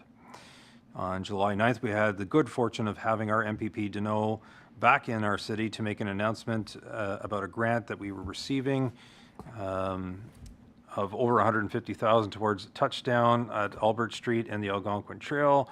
There will be better accessibility for all users of the trail to make our beautiful waterfront and downtown even more accessible. Thank you to MPP Deneau and his government for continuing to support Pembroke as we make infrastructure investments such as this. Thank you to our Deputy Mayor and Councillor Purcell for taking time out of their busy day to participate in the announcement. As always, stay safe and be kind to one another. Next, notice of motion, Deputy Mayor, overview of current bylaw practices and challenges. So this was a motion introduced by myself, seconded by Councillor Purcell. And after consultation with the CEO and Mayor and OPP, we wish to withdraw the motion. Councillor updates. Deputy Mayor. I just have a few things here, Your Worship. Thank you. You've already mentioned the Strawberry Festival in Canada Day. Great volunteers, the city staff, just a great event all year round at the beautiful waterfront. My wife and I attended the Lumberfest 4 fundraiser for the cancer care campaign at the hospital 2 weeks ago. I want to congratulate and thank Jeremy Connor and all the volunteers and Finnegan Legends and all the bands that donated their time. This is the 4th year that Jeremy has done this, and they raised over $3,000 for the hospital, so kudos to them. Encourage everyone to drop by the Youth Pop-Up Market, which started last Friday. I think it's from 11 till 2 in the morning and part of the afternoon. I went and spoke to lots of young entrepreneurs, and they make their own items and sell them. And the one cookie I bought was very tasty. Farmers Market is in full swing. Santa Claus was down there on Saturday. It was Christmas in July event, and every Saturday from 9 to 1 they have different themes, car shows, music. So it's a really they have a new board of directors, and it's really going well. So we encourage everyone to check that out for fresh produce, arts and crafts, and entertainment for the children. Friday night markets have started, as you all know, from 5 till 10. Krista Cleese promotes those down at the market. And every Friday she has new vendors. It's not the same. And Norkies are down there. You can have a draft beer and have some fish and chips. I tried the smash burger. First time I ever tried it. It was phenomenal. It was great. On behalf of the Mayor and Councillor Purcell, we want to encourage everyone to come to the 10th annual Multicultural Festival this Friday night and Saturday at the Pembroke Waterfront. We want to thank the Pembroke Public Library under the leadership of Kathy Regimani and the city and all the volunteers and vendors and performers and everyone that makes it such a wonderful destination event for the year. And as you all know, the transit is starting August 5th, so there'll be more promotional materials for that in the upcoming weeks. Thank you, Your Worship. Okay, thank you, Deputy Mayor. Any other Councillor Purcell? Thank you, Mayor. Just a few different things. Actually, it would be summer without attending some golf tournaments, so I'll start off with the Jason Blaine tournament and, of course, the Warden's tournament. Great fun had by all. So it's there representing the city of Pembroke. We had the National Indigenous Day at our beautiful waterfront park, which is a real success. I attended the CNL Environmental Stewardship meeting. I had the pleasure of meeting Mr. Dennis Carr. He's the new president and CAO of Canadian Nuclear Laboratories. The Nuclear Laboratory Partners of Canada is a Canadian joint venture that was selected by Atomic Energy Canada as the preferred bidder for managing Canadian nuclear laboratories moving forward. The NLPC team is led by BWX Technologies and also includes Kinetrix, Amentum, and Battelle. So AECL announced this on June the 12th, that NLPC has been selected as the preferred bidder for the management of CNL, and the transition will take place on September the 13th of 2025, with Dennis Carr being the president and CAO. So we wish the new leadership team all the success and all the great work that they continue to do up at the Nuclear Labs. Canada Day, I just wanted to do a big reach out to thank yous in regards to Joe Brown and Paul McLean for our cooks of the gazillion hot dogs that we served that in terms of the barbecue Canada Eve night. And also Mr. Fred Jennings was great help. I even enlisted my wife and my brother-in-law to open buns and put down napkins. So we had a real system in terms of getting out the hot dogs as fast as we could. So kudos to everybody, and just a real shout out for the staff for Parks and Recreation. They certainly couldn't ask for a better event. On Canada Day itself, again, I want to just thank the Professional Firefighters Association, Local 448, for all their assistance in terms of, having a successful fireworks show, which was enjoyed by all, and made sure that it was safe for everybody in attendance. And again, lots of great things that happened on Canada Day down at Riverside Park. I had the opportunity to, as part of the Accessibility Advisory Committee, to participate in the Festival Hall and Victoria Hall tour to look at accessibility features, and we'll be discussing those at the upcoming Accessibility Advisory Committee and putting a report together in regards to opportunities for improvement. I also attended the trail fundraising announcement from Mr. Billy Deneau with the mayor and deputy mayor in attendance. I think that's going to be an awesome addition to our Algonquin Trail, and hopefully get some individuals to recognize that there's, instead of blowing through Pembroke, not blowing through at 20 kilometers an hour, but instead of moving through Pembroke, coming in and stopping and enjoying what we have to offer. And again, the Multicultural Festival this weekend, so I'll be there supporting Carthy and team, and hopefully have a good, successful event. We always typically do, and I know that Carthy and the library staff and the board certainly does a great job there, so I appreciate that. Yeah, that's it. Thank you. Other councillor updates? Seeing none. Councillor Frenia, I understand you have a motion to move into a closed session.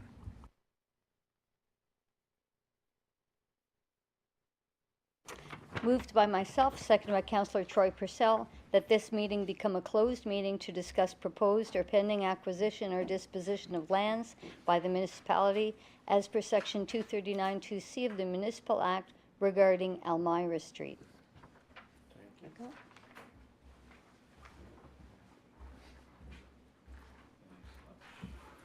Moved by Councillor Frenia, seconded by Councillor Purcell. The meeting become a closed meeting to discuss proposed or pending acquisition or disposition of lands by the municipality as per Section 239(2)(c) of the Municipal Act regarding Elmira Street. Call the question. Those in favor? That is carried. We'll now move into a closed session.